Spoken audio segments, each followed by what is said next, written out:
Hi, good morning, everyone. The time is 9:32, and the September 11th meeting of the Housing and Human Service Committee will now come to order.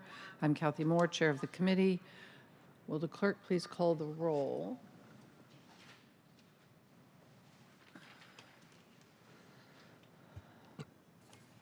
Council President Nelson, Councilmember Saka, Here. Councilmember Wu, Present. Vice Chair Morales, Here. Chair Moore. Present. Four present. Thank you. And I would note that Councilmember Wu is attending remotely. Great. So we'll move on to approval of the agenda. If there's no objection, today's proposed agenda will be adopted. Hearing no objection, the agenda is adopted. All right, thank you everyone for being here today for the September 11th meeting of the Housing and Human Services Committee. On today's agenda, first we have 4 appointments to the LGBTQ Commission. Second, we have extending the sunset date for the Multifamily Tax Exemption Program by 3 months for continued discussion and possible vote.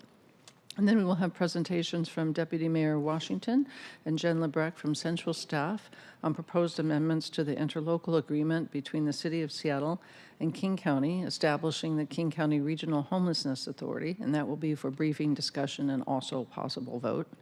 And then finally, we have a presentation from Deputy Mayor Washington and Director Kim of the Human Services Department on the community safety investments and the Seattle Community Safety Initiative, and that will be for briefing and discussion. At this point, we will now open the hybrid public comment period. Public comment should relate to items on today's agenda or be within the purview of this committee. Before we get there, I'd just like to note for the record that Council President has joined us.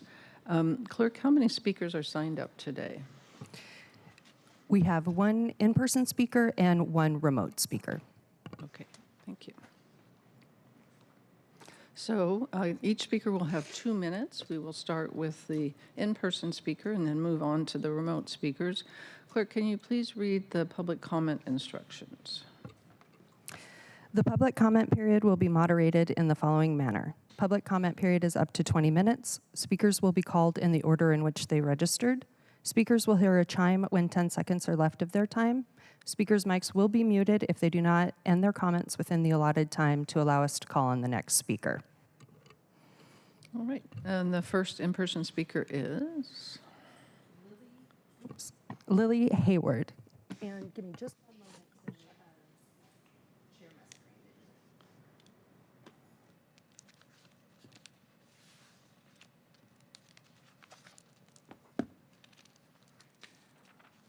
Okay, we can begin. Great. Thank you very much, and good morning, Chair Moore, Vice Chair Morales, Council President Nelson, and members of the Housing and Human Services Committee. My name is Lily Hayward, speaking on behalf of the more than 2,500 members of the Seattle Metropolitan Chamber of Commerce in support of Council Bill 120858, authorizing an amendment to the interlocal agreement establishing the King County Regional Homeless Authority. Homelessness is a regional problem that requires a regional solution, and while it is no secret that the KCRHA has had challenges, we have been clear-eyed in what we believe will right the ship. A change in the governance structure, clarity on the role and scope of the agency, new leadership, and a recommitment to that regional approach. With those changes, we are confident that the KCRHA is poised to deliver results and support our provider community to connect more people's services and housing. The amendments proposed will empower the governing board to better support and direct operations under the strong leadership of Dr. Kinnison. The board will represent a diverse coalition of elected officials from across our region while retaining the important voice of individuals with lived experience, ensuring that our regional homelessness response leads with compassion and is accountable to the voters. As long as our government partners are in, we will also be there. The business community will continue to come to the table with nonprofit and philanthropic leaders to support the KCRHA, the governing board, and partnering service providers. The past year has allowed our community the chance to step back, soak in lessons learned, and proceed with a plan that is ready to support service providers and the individuals they serve. Thank you to Mayor Harrell, Deputy Mayor Washington, Executive Constantine, Council President Nelson, and Chair Moore for your leadership and commitment to our communities. We look forward to partnering with all of you in this exciting new chapter of the KCRHA. Thank you for your time. Thank you very much. We move to our first remote. Yep. Our first remote speaker is David Haynes, David, go ahead and press *6 to speak. Hi, thank you, David Haynes. We need a huge capacity build out, perhaps with an eminent domain of need to take over those rundown slum motels on Aurora and some of the vacant lots that are being torn down. Maybe turn some of those buildings over to for-profit and non-profit who can build affordable housing in a competitive, qualitative manner. The thing is today there's a discussion regarding alternative policing. And I was wondering, out of the people that are going to show up today at the meeting, where are all the so-called experts at community safety and alternative policing that came from the George Floyd protest movement that created all these nonprofits to claim that they were way better at making it safe than the cops? Why is it that the mayor, who's been running interference for the drug pushers his whole career, sends one of his representatives, and I hate to say it, the racist Office of Housing, to use innocent homeless crisis money to run interference for repeat offending criminals who get prioritized for housing and services first before they even get questioned to find out where they keep getting their drugs?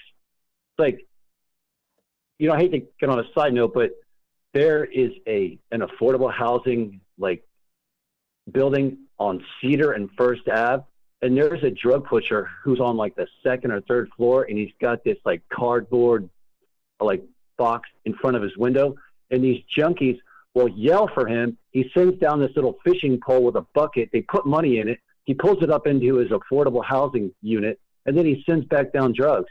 And according to the rules, evidently the affordable housing nonprofits are going to be off limits in these crime hotspots.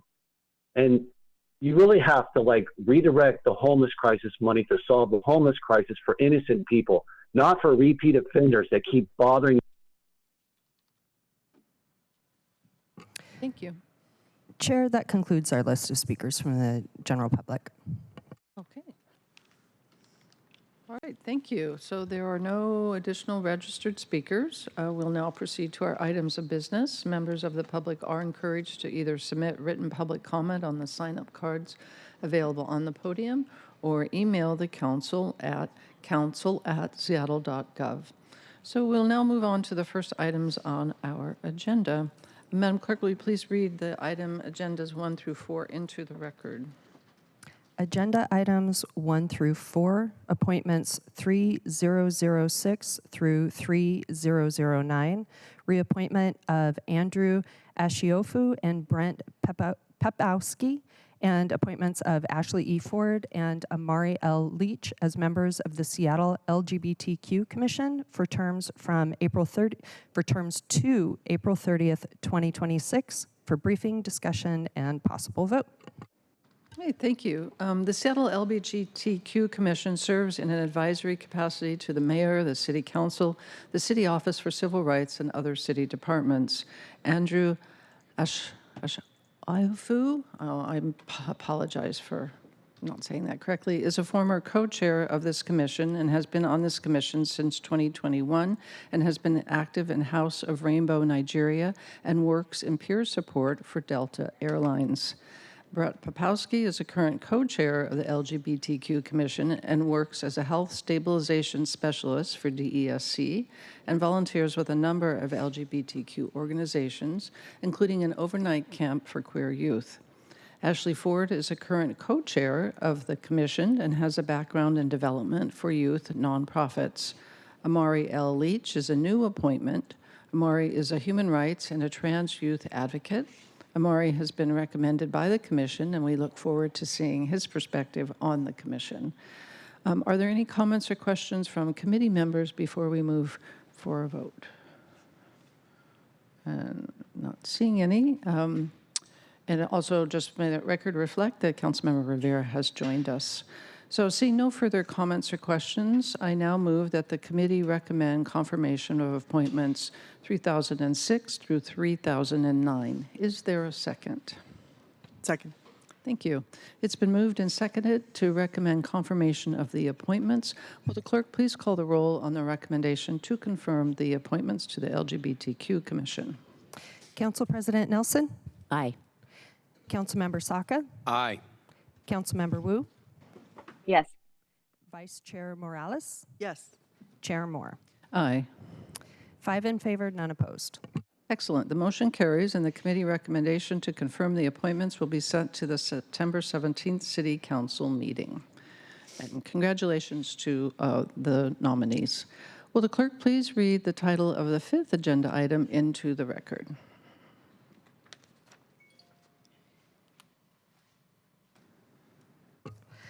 An ordinance relating to the Multifamily Housing Property Tax Exemption Program, amending Section 5.73.120 of the Seattle Municipal Code to extend the program's sunset date to March 31st, 2025, for briefing, discussion, and possible vote.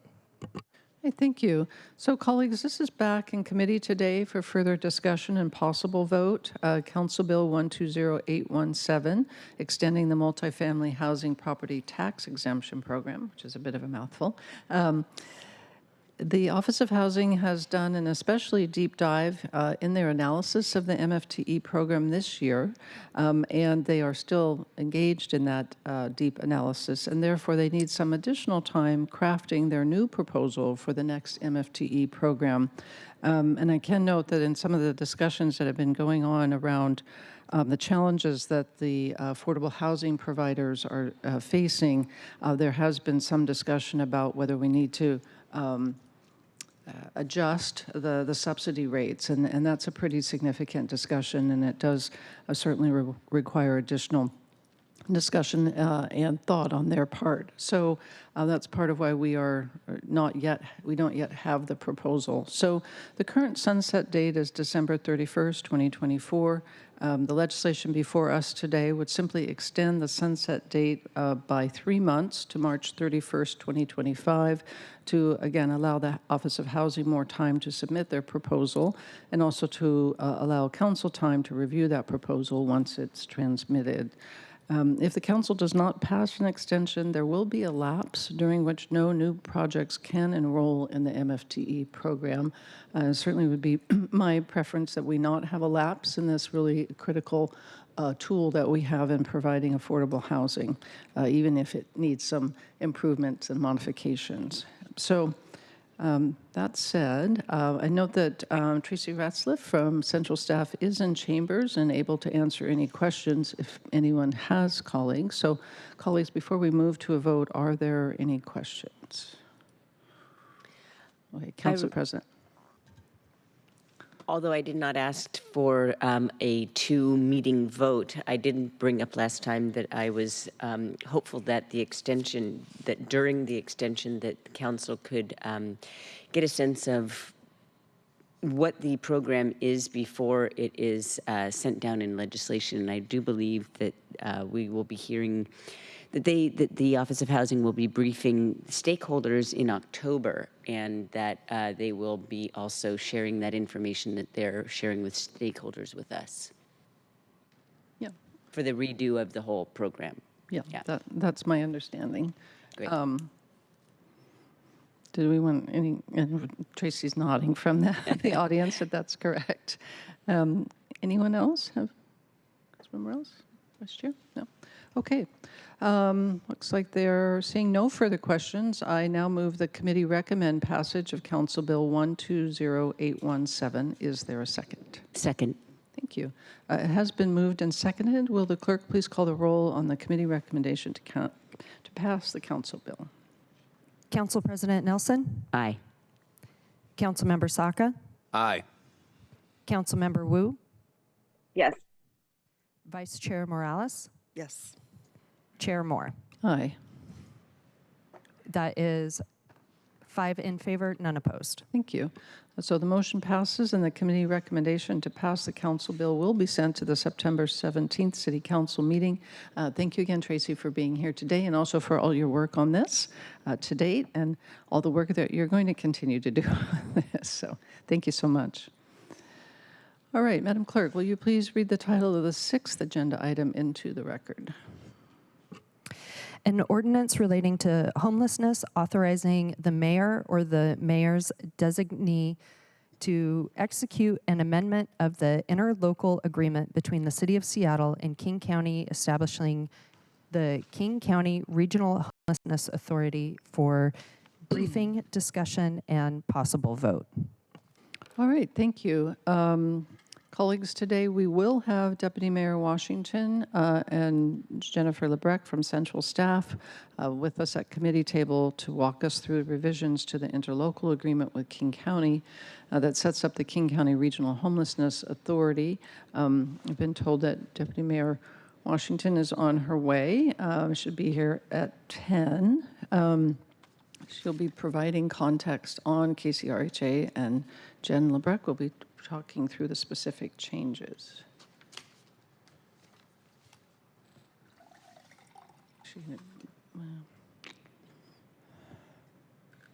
I can go ahead and make my remarks. Oh, wait. I'm going to make my remarks. Okay. So while we wait for Deputy Mayor, I'm just going to make some remarks. So revising the ILA is an opportunity for a sorely needed reset of the KCRHA to create accountability and achieve measurable results for our unsheltered neighbors.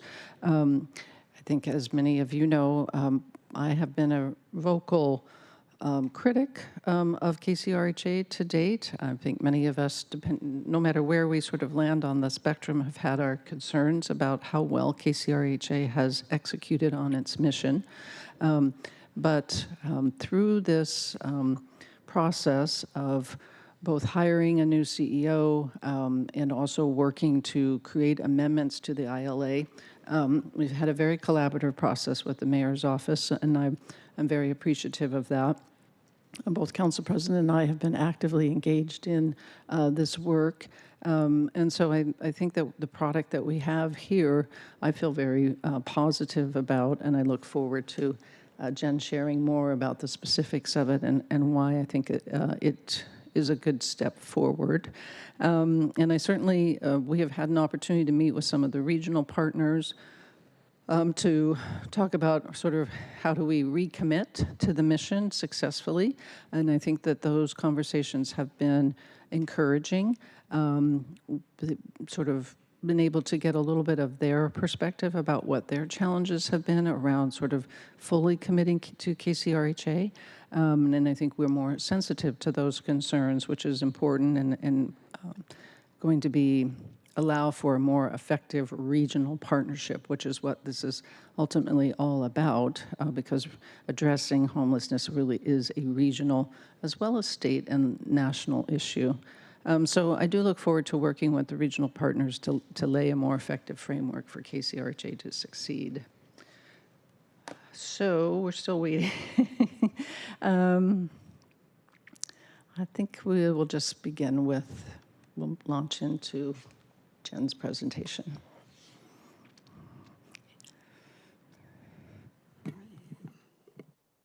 Give me one moment to bring up the presentation.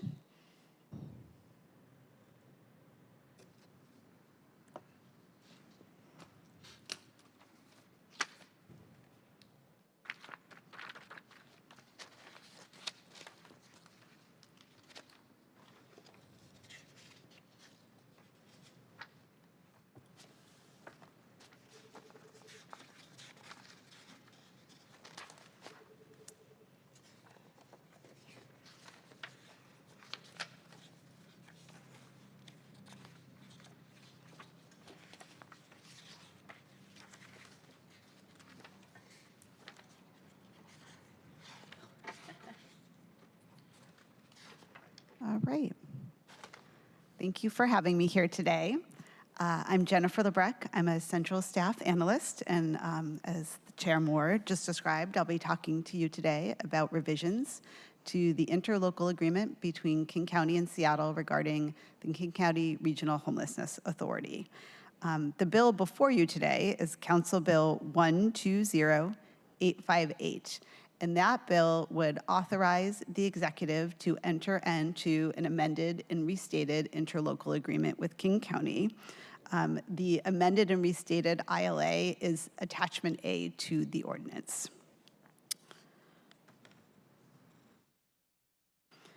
Today's presentation will provide some background on KCRHA, provide information on the current interlocal agreement, the rationale for revising the ILA, the major proposed changes, and the process and next steps for approving the amended and restated ILA. And Deputy Mayor Washington, in her presentation, will cover more background and history of KCRHA and place it into a regional context. The current ILA was signed by the mayor and the King County Executive in December of 2019, after it had been approved by both the Seattle City Council and the King County Council. Under the current ILA, neither Seattle nor King County can unilaterally terminate the contract for the first 5 years. The agreement is set to automatically renew after 5 years unless it was terminated or amended. The ILA established KCRHA as a separate regional entity. Under the ILA, both Seattle and King County committed to transferring the majority of their homeless services funding to KCRHA, and KCRHA would then administer the funding largely through contracts with nonprofit providers. Homelessness services includes things such as shelter, day centers, diversion programs, rapid rehousing, and safe parking. It did not include funding to develop any new affordable housing. And just for some context, in the 2024 adopted budget, Seattle provided about $109 million to KCRHA, and King County provided about $41 million. Under the ILA, the purpose of KCRHA is to provide consolidated, aligned services for people experiencing or at imminent risk of experiencing homelessness in order to reduce the incidence of unsheltered homelessness. The Deputy Mayor will talk more about this in her presentation, but KCRHA is really just one part of multiple strategies that are needed to reduce and effectively address homelessness within the region.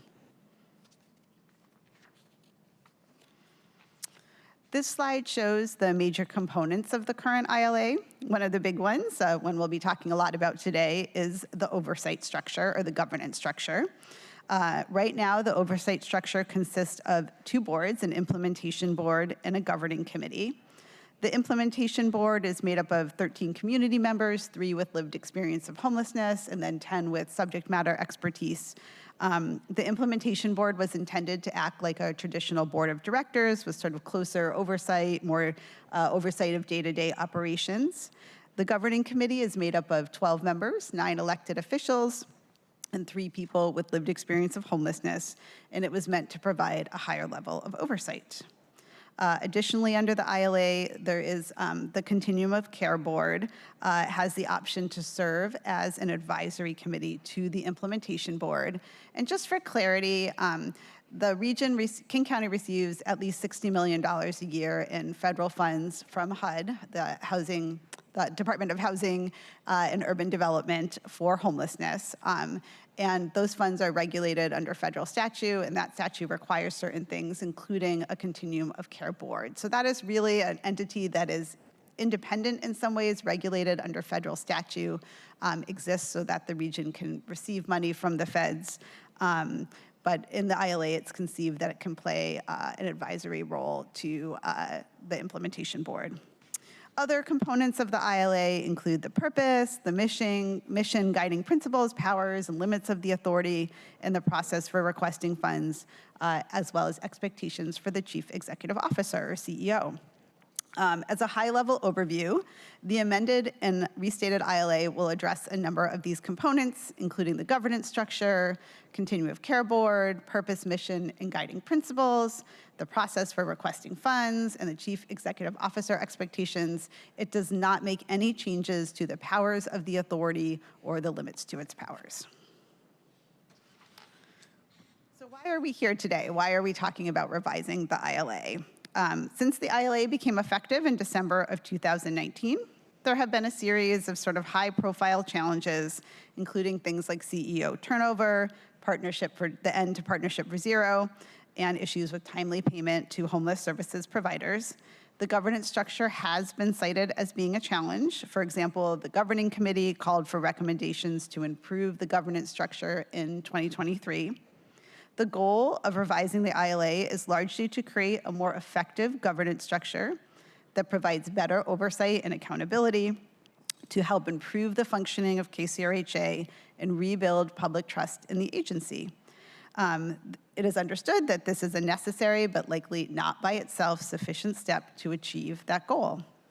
Reopening the ILA also provided Seattle and King County other opportunities to make improvements based on our first several years of experience under the ILA, such as clarifying the mission and the scope of KCRHA and clarifying CEO expectations.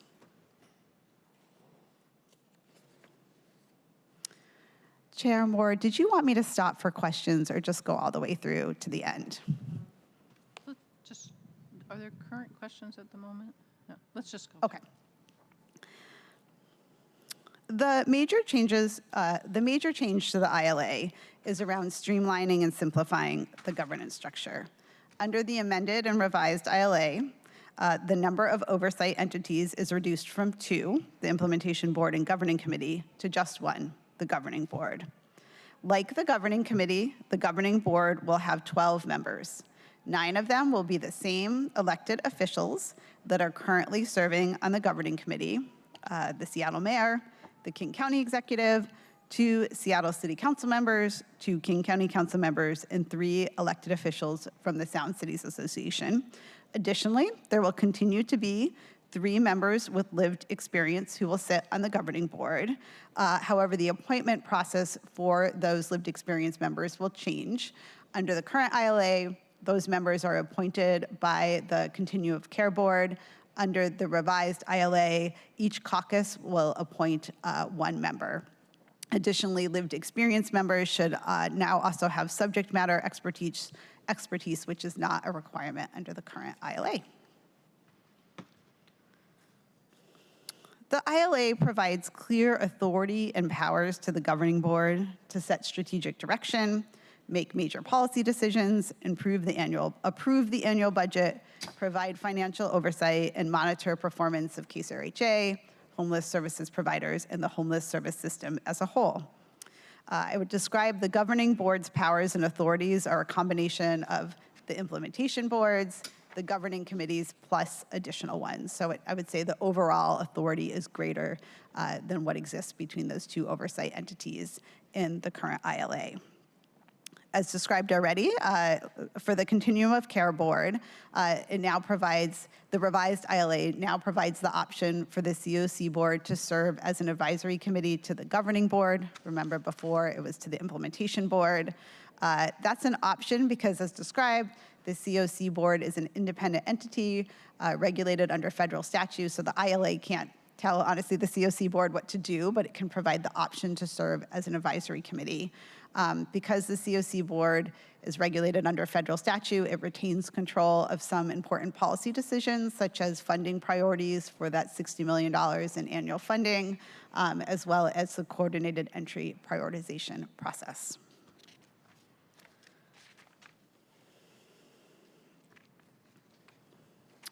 Regarding mission and scope, the revised ILA clarifies that KCRHA's mission is to reduce unsheltered homelessness by administering the crisis response part of the homelessness response system.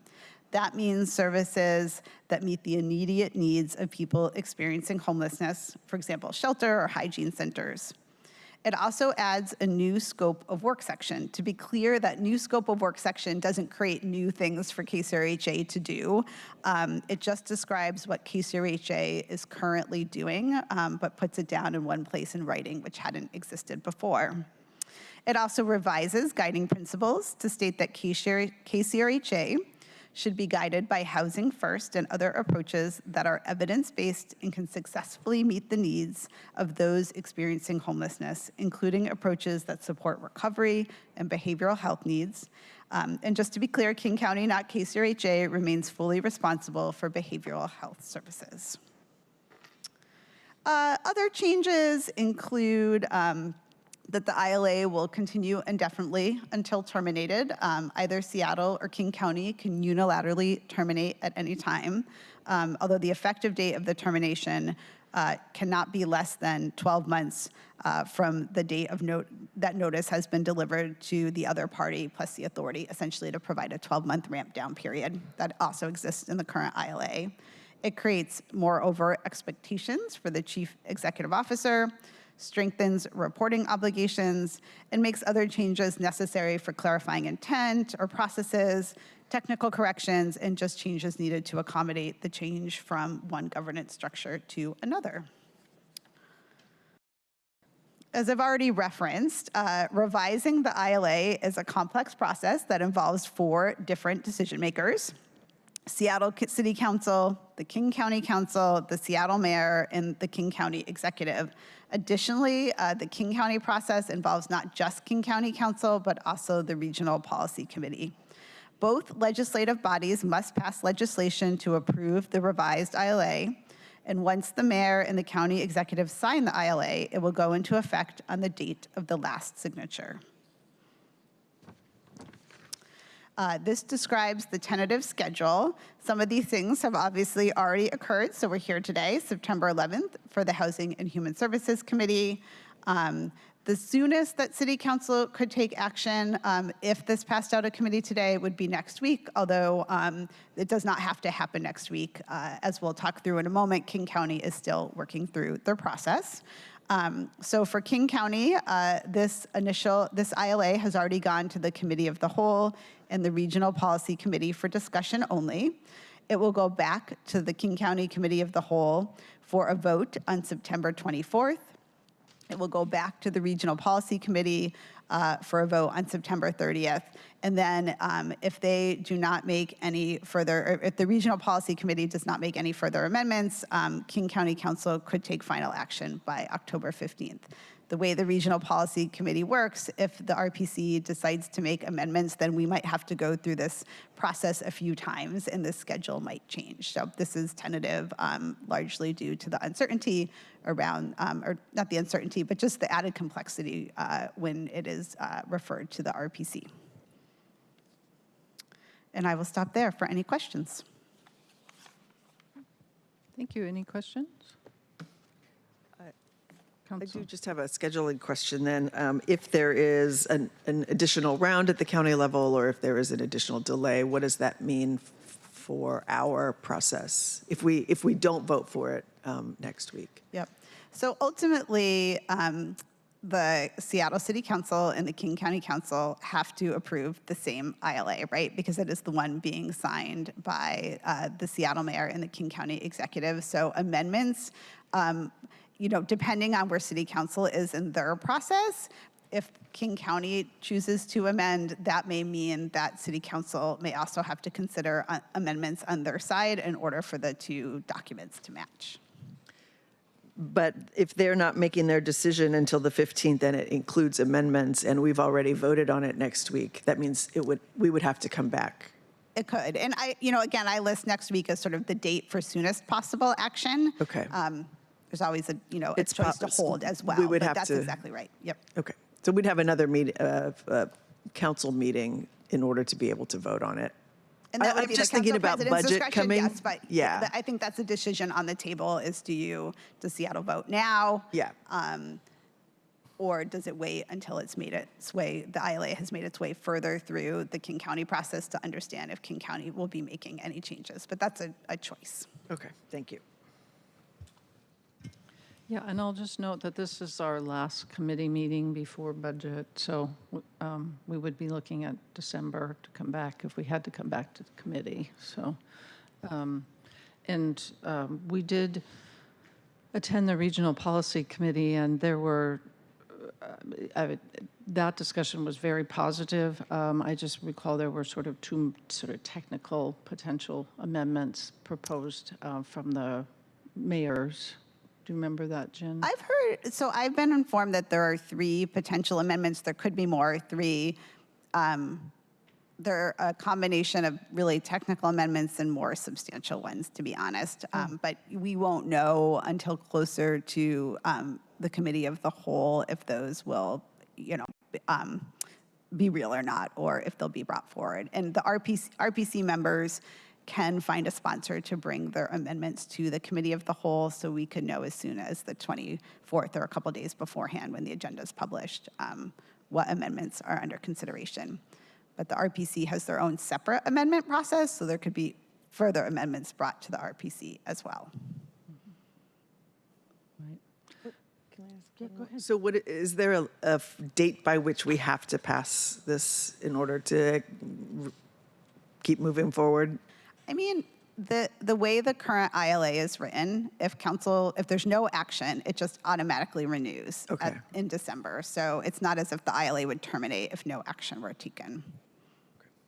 But I would point out, this is a critical point, that if it automatically renews, it renews in its current format. That's exactly right. And its current format is highly, highly problematic. And in fact, if it doesn't renew, I can just stay on the record here that I'm not sure I would continue funding.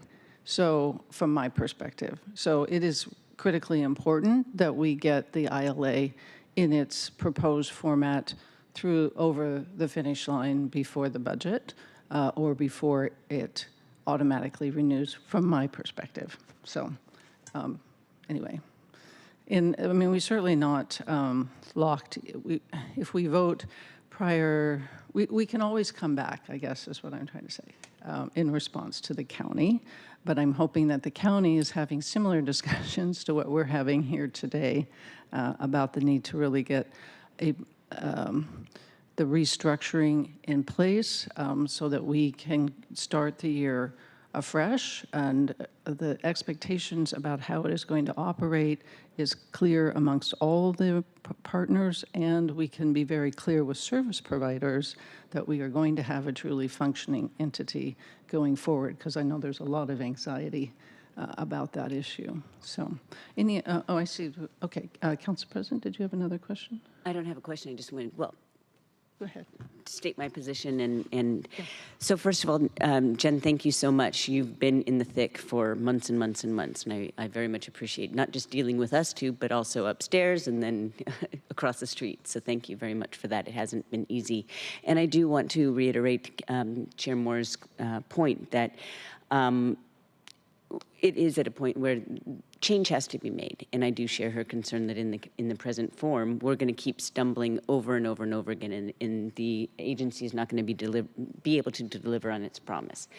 So I want to point out that obviously the most significant change in this ILA is the governance structure, and I just wanted to just educate the public about why that was important, because in the current form, when it comes to things like budget, and as the legislative body, the body that's accountable to our constituents for the resources that we spend on their behalf for this entity and also for our own programs in-house, the budget was mostly worked out by the implementation board, where there are experts on homelessness who interact with the providers, et cetera, and produce a budget, a programmatic budget that the governing committee right now approves, but doesn't really have a lot of say in going, as it's being developed. And so that was something that was uncomfortable for me, because I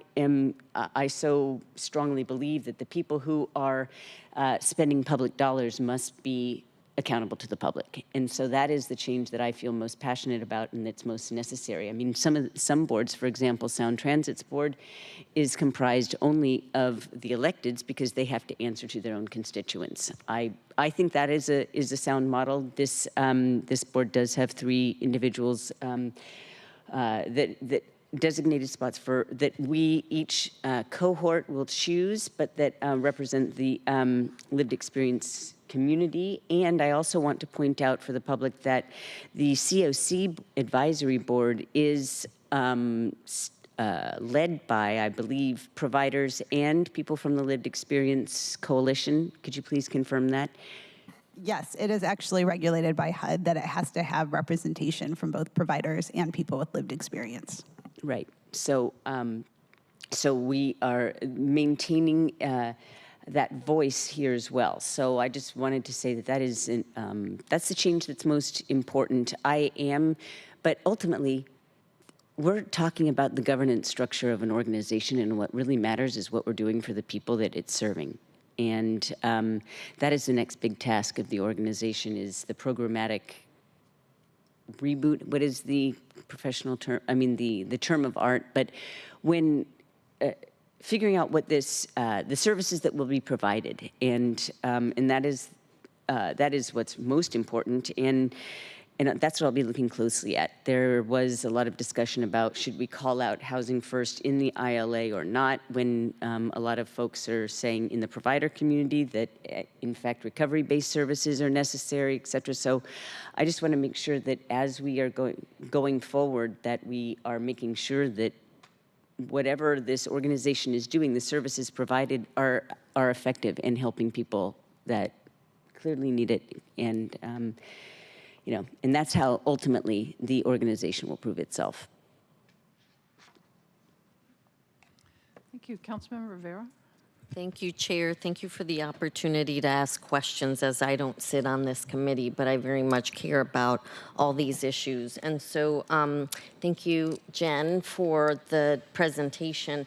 I just have a question about this new ILA. Does it, will it have an end date? Does it keep going until one of the parties decides they're going to move on from it, for lack of a better way to say it? What's the term limits? I understand that in this proposed form, either party can unilaterally terminate the contract, the partnership. Does it go on indefinitely? It does go on indefinitely. So there is no end date to the ILA. It continues on indefinitely until either party decides to terminate it, at which case they can do it. There's just then that 12-month ramp down period for KCRHA. And the current ILA had an end date. That's why we're, no? It actually didn't. It was confusing. So the current ILA said that for the first 5 years, from December 2019 to December 2024, that neither party could unilaterally withdraw, which meant that Seattle and King County could have decided together to withdraw, but neither one could just decide on their own. After that 5-year anniversary, December 2024, the ILA would continue indefinitely until terminated. By either party at that point? Say again? By either party at that point? Yes, at that point, it could be unilateral. And are there? I'm just going to interrupt. I don't think that that's actually correct. We had some discussions with law about whether the indefinite continuation could again only be terminated by mutual agreement, and I think there was lack of clarity on that, and that was part of why we very specifically said either party can unilaterally withdraw. That is a significant and profound change, and something that I wanted to see, and I wanted to have clarity around that because it was very muddy, quite honestly. And I'm sorry to have interjected there, I agree. The current Jan. version is much clearer about that and stated much more in sort of plain language. Is it the executive of either party, the legislature of either party, or what? It's it says here, either party may agree to terminate this agreement by authorizing resolution or motion of its legislative body. Okay. Yeah, so So that means that the council. the council. Thank you. The executive would bring Through the the request, council. but it would have to be approved. It would have to be legislated by this body. Yeah. Thank you for that clarification, and I'll say I fully support the ability to unilaterally terminate because, as we know, we don't always agree, and we need to, as Council President Nelson said, we need to make sure we're being responsive to our public, our constituents, our taxpayers on this, and so we need to have the ability, if we don't think something is working well, to be able to walk away from it and do something different. So I very much appreciate that aspect of this new proposal. I do have one last question about, are there any points in here where we do a assessment how this is going every number of years? I don't know, every 2 to 3 years or 5 years or however. I haven't been involved in the process, obviously, but I always find it's important to have points where you have to stop and actually do an assessment and see how things are going. Is that built into this? Will that be built into this? Do you know? And you don't have to answer today if we don't know. I have two responses. One is that I will say that this revised ILA provides broad authority to the governing board to conduct performance assessments. So just to generally monitor performance of the agency, homeless services, and the system as a whole. And of course, then the next step will be for the governing board to define how they want to go about doing that and what kind of information they want to collect and on what frequency to be able to do that. I want to say there's something in here about maybe an audit at a 6-year period, but I'd like to go back and confirm that after this meeting, and I can send the language out. Thank you. Thank you, Chair. Yeah, thank you. And I would just say, I'm not sure that there's a specific language to that, but there is specific language about reviewing the performance of the CEO. And obviously the CEO is held to account to all the performance measures we've set out in the ILA. And I think one of the strong benefits to changing the governance structure and really making the governing committee the end point of accountability is that the governing committee, as we go through the year and years, will be looking at how effectively the programs are working. So we will be assessing and holding accountable sort of in real time in a way that really was not possible under the current structure because of the different reporting bodies and sort of confusion about who had responsibility for that. So I think the structure itself will facilitate, but we can certainly put in actual requirement in it. And I did find that section I was thinking of too. So at the end, there's a requirement for a performance audit. So it says the county in Seattle shall cause a performance audit to be conducted and completed by a consulting firm selected by the county in Seattle no later than 6 years after the governing board confirms the initial 5-year plan. That should actually read governing committee. And this performance audit shall be transmitted to the clerks of both the King County Council and the Seattle City Council. So that the 5-year plan was approved in spring of last year. So that would mean the performance report would be due 6 years after that. So that would be quite some ways into the future. That would be 2029. Thank you. So we're in a bit of a time crunch here. Councilmember Wu needs to leave at 10:30, and I would really like to have a vote. So I want to just take the temperature of the committee. I appreciate that Deputy Washington and Director Kim are here, but I want to find out from the committee if you're comfortable taking a vote now, or if you would like to hear first from Deputy Mayor Washington, and Director Kim before doing so. And their presentation is more sort of high-level, little background. It's less the meat and potatoes that Jen has presented here. So looks like people are comfortable without that presentation taking to the vote. So I think given the time, no disrespect meant, that we will proceed with. Okay, thank you. All right, so if there are no further questions, and it looks like there are no further questions, I would now move the committee to vote on, to recommend the passage of Council Bill 120858. Is there a second? Second. Thank you very much. All right, it has been moved and seconded. Will the clerk please call the roll on the committee recommendation to pass Council Bill 120858? Council President Nelson? Aye.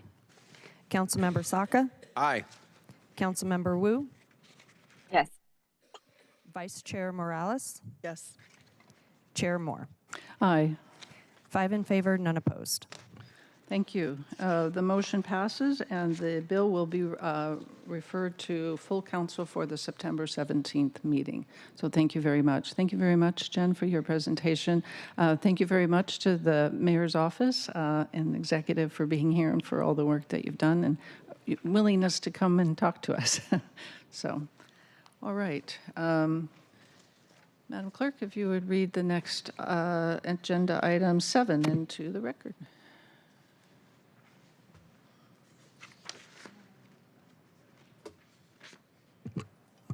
Agenda Item 7, Community Safety Investments and Seattle Community Safety Initiative for briefing and discussion. Okay, thank you. So colleagues, today we have Deputy Mayor Washington and Director Kim from Human Services here to brief us I would like to thank Deputy Mayor Burgess for also being here to answer questions. This is a somewhat dense presentation, so if we could please hold questions until after Director Kim's presentation. And again, I will turn it over to Deputy Mayor Washington and Director Kim. Thank you.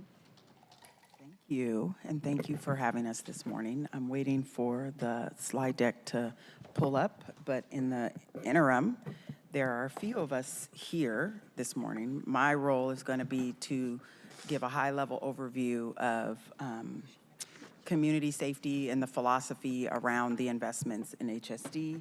Pass it over to Director Kim, who's going to go through kind of the meat and potatoes of the theory of change and the request for proposal.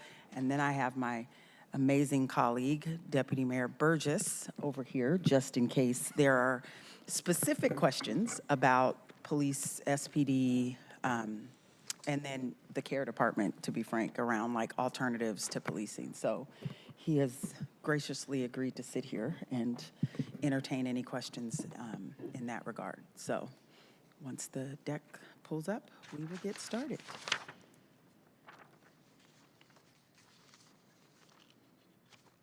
While we're waiting, maybe I'll just read my name into the record. I'm Tanya Kim, Director of the Human Services Department. Marty? I'm Deputy Mayor Tim Burgess. Good to be here. Thank you. Good morning, everyone.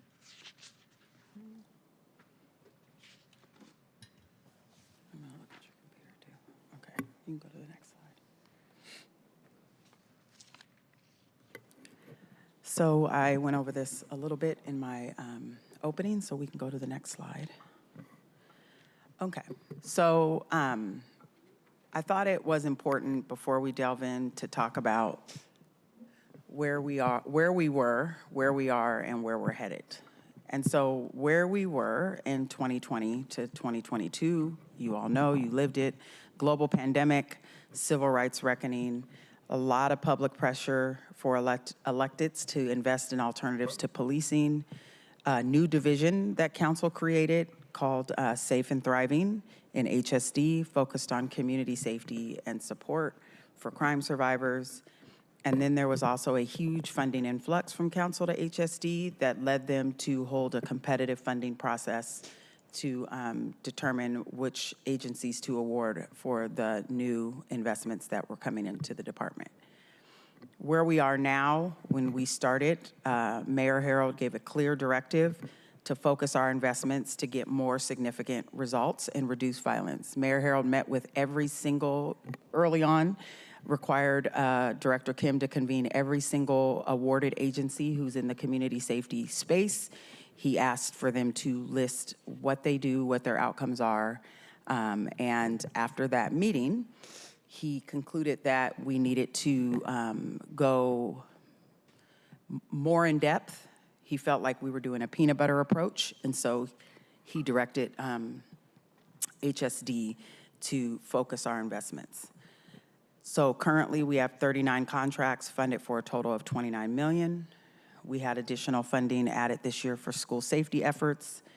And Director Kim and her staff worked with a results-based accountability firm to develop a new theory of change. And we will have HSD release a new RFP under that theory of change in December. So where we're headed is implementation of the new theory of change in 2025. We're gonna create a database, a training on that database and implement it. And then HSD will implement performance metrics for each contract with quarterly reporting. Next.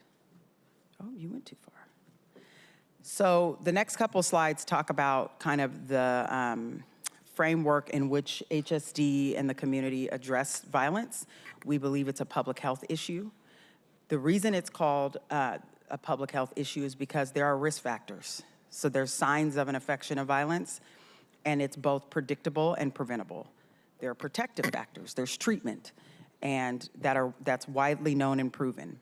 And so we have both the signs of the infection and the treatment. And so that's why we address it and call it a public health issue. Literature supports the notion of violence as a public health issue. As a matter of fact, Public Health Seattle-King County declared this during COVID-19, and then the U.S. Surgeon General declared it a public health crisis in June of 24. You're killing me with the slides today. We also believe in a community-led public health approach. There are three strategies or focus areas here. We want to detect and interrupt potentially violent conflicts.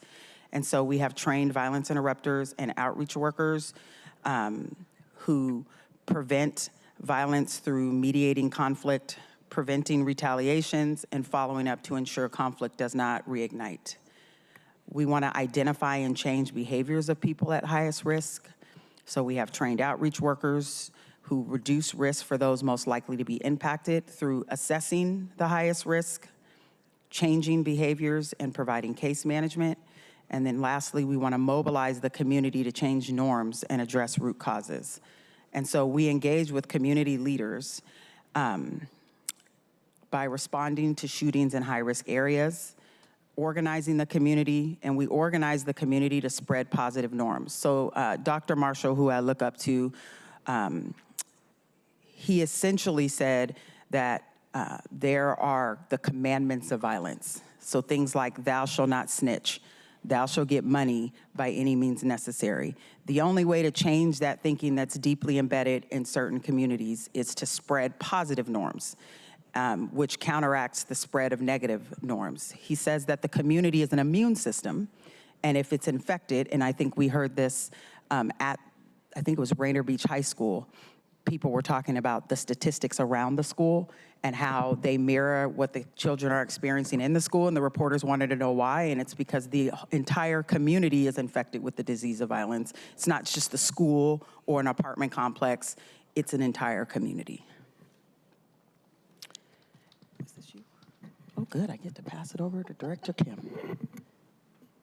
So with that overview of where we've been and the framing, I'm going to do a little bit of nuts and bolts and a deeper dive. So we'll start with maybe what might draw your attention are our current investments at the Human Services Department. And I guess I just want to restate again one more time that HSD plays a particular role, but we have, in terms of public safety, it takes all of our departments. And so really it does take SPD, fire, care, HSD, OED, deal, I mean, you name it, we're all in it, as well as the legislative branch. And so just want to acknowledge that what we're talking about today is the community safety investments and this issue of the disease of violence. And so want to restate that. I'm going to quickly go through this. Think of this as a table of contents of our investment areas. And then in the next slides, I'm going to do a deeper dive featuring some of the areas. And so that's why I think it would be prudent maybe to wait on some of the questions that may come up because I'm going to describe them a little bit more. But very quickly, the Seattle Community Safety Initiative, or SCSI, it is community-led, place-based strategy to interrupt and de-escalate conflicts. And that's really important that this is not our initiative that we created. It was created by organizations who have been doing this work and approached the city and the county and others to be partners. The other is the school safety, which Deputy Mayor, I almost said DM, sorry, Deputy Mayor Washington described. This is happening in real time. We've been communicating with council as well as others about the progress on that.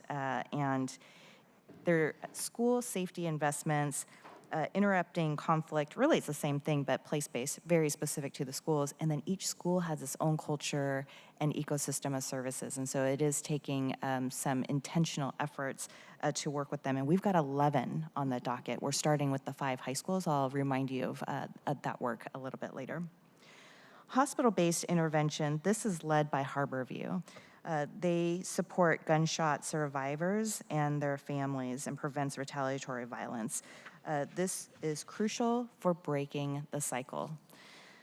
We have supportive services. This is sometimes also referred to as wraparound services. And so you might have those points of entry, but where else do we refer people to in order to treat the whole person, the whole community? And so these are the services that provide longer term supports to reduce risk of violence by addressing those basic needs and promoting emotional, social, physical, all the well-beings that need to occur in order to mitigate violence. And then specifically, we have some investments around pre-file diversion. And so those were with the Seattle Attorney's Office. We work closely with them to transfer over some of those contracts and investments. They are to reduce recidivism. This is interconnected, of course, with the criminal legal system as well. And so to reduce recidivism and promote long-term stability by diverting people arrested for misdemeanors before charges are filed. And that's really important at various junctures to divert to a different approach versus going through the criminal legal system, which makes it very difficult to get out of. Reentry, on the other end, is to promote economic stability and well-being for individuals re-entering community. Most people re-enter community. So let's support people to thrive and have their basic needs met to have a different path. And then also, I would be remiss to not include LEAD. LEAD is a very important investment. It's a sizable investment you can see with the city. This is a pre-booking diversion model, and I know you know this, but committee heard a detailed presentation from PDA and their partners on August 14th, so recently you had a full presentation about LEAD and co-lead. So with that, we go a little bit deeper. So I'm going to start with the Seattle Community Safety Initiative. Again, shorthand is SCSI. So for this body of work, it's not just about the interventions. If you talk with the providers, they will tell you it's a comprehensive place or community-based model designed to tackle violence at its roots. So the 4 agencies are Urban Family, Community Passageways, Boys and Girls Club Southeast Network, and the YMCA. Again, these are organizations that have been doing this work for a long time. Previous iteration was called the Seattle Youth Violence Prevention Initiative. Before that, I think it was Seattle Team for Youth. Before that, it was, these are organizations that are part of the community, working with community, and many of the staff are community members, and that's just important to note. SCSI operates neighborhood hubs strategically located in areas that serve critical access points for community and is a home base for their team.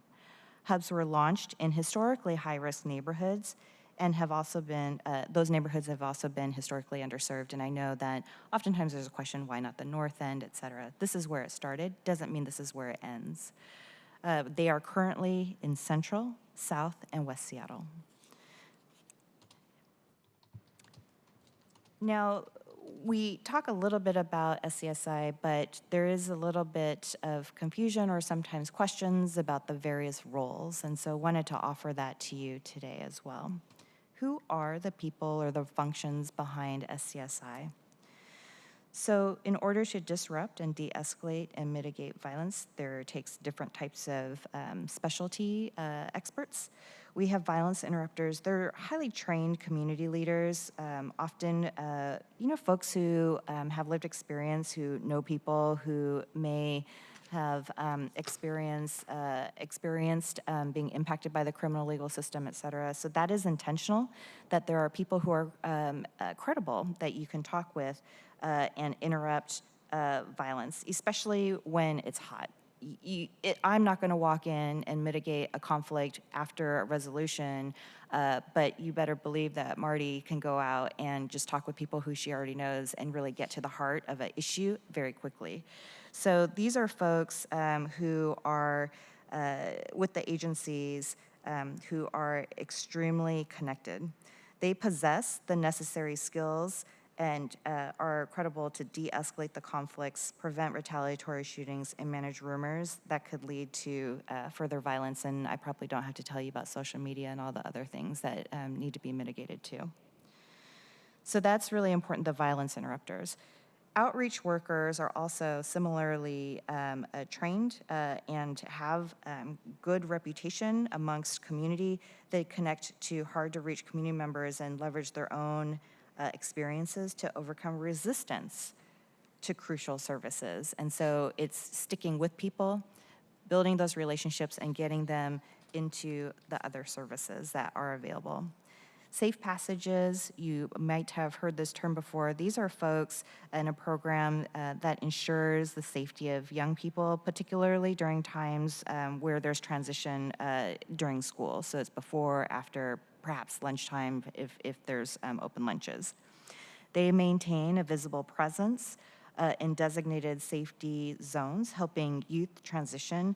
But they're also there. They're mentors. They say hello. They know the young people. They build the relationships. They can connect them to positive activities and supports as things come up naturally in conversation. There are restoration specialists.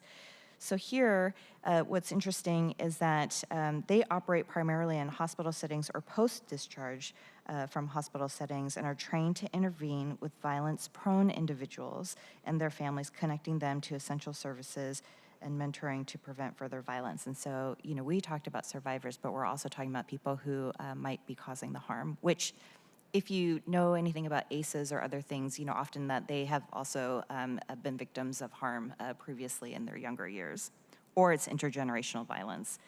And then finally, case management is really important to have trained case managers who stick with the clients, if you will, around multiple disciplines, and they do coordinate the social services or the physical medical support they need through public health or others, public safety providers. So somebody to stick with them around their goals and how to achieve them and get them to access the services they need. That's important for the long-term needs. So we started really with the violence interruption, the initial, but it's meaningless if we don't really impact the future trajectory. So those are a little bit about the roles. And I want to just then take a step back and in lay terms give you an idea of what this looks like in action. So imagine that there is an incident where there are shots fired and 911 is called. SPD is alerted and deployed, and they immediately contact SCSI. So there is a protocol. It's in the contract. There's agreements for them to contact SCSI.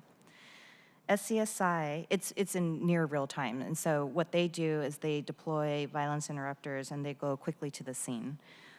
If things are moving very rapidly or people aren't there, they have the opportunity to also go to the hospital or to follow up because they, again, are credible, they hear things, they know things, and so they engage people directly impacted by the gunshots. And so that's the immediate work. SCSI focuses on de-escalating the situation. So they are working parallels. This is not an alternative to policing. They are making sure that people do not retaliate. They want to de-escalate. And so that's really important that to know that that work is happening in a parallel process. And I think that's an important point for those of you that haven't been at a scene. When someone's shot, all of their, whether it's family, whether it's people they hang out with, people start getting on social media, they start calling folks, they start saying, hey, so-and-so got shot, we need to ride, we need to go find the person who did it, we need to shoot this person. Family members are hysterical. They want to, sometimes fights start between the families. And so violence interrupters being there on the scene, they can do things that the police can't do. The police are focused on investigating, but there's all this noise surrounding it. People showing up, wanting to see it, mothers crying, and they literally handle all of the noise around the scene. That's right. Thank you. And so they're focusing again on de-escalation and preventing retaliation. That's so important. Through community continued engagement, then going along the path, again, they're really looking at wanting to deploy their outreach workers and others to talk to the impacted people and discuss goals towards long-term stability and safety. So the immediate moment is fine, but really we're just trying to change lives in the long term. And that is, again, through either case management, counseling. It depends on the individual. And then with that, once the initial situation is cooled, SCSI, and this is where the hub model comes in, is that they will maintain contact and activate the spaces for them to be positive. So there is ongoing efforts. A good example is what's happening down in Rainier Beach, where, again, I'm going to use Marty and her team with Boys and Girls Club Southeast Network. They activate spaces, and that Safeway was for years an issue that had a lot of criminal legal activity, and they replaced it with some positive work.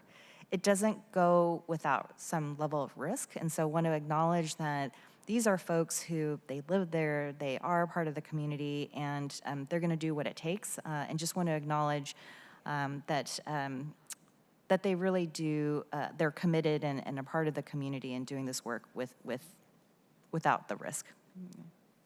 So I just want to add really quickly, the neighborhood hub model is also important because they hold the enrollment of all the people who are in the program. And so years ago, there was confusion around why people were upset because a lot of the money was flowing through the hubs.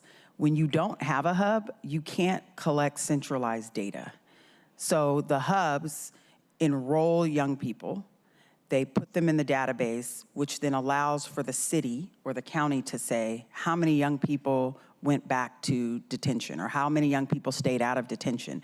Without the centralized hub and the database, you would be asking 30 organizations to report on their kids instead of 4 organizations with one database that HSD will have access to. We had this stood up a long time ago.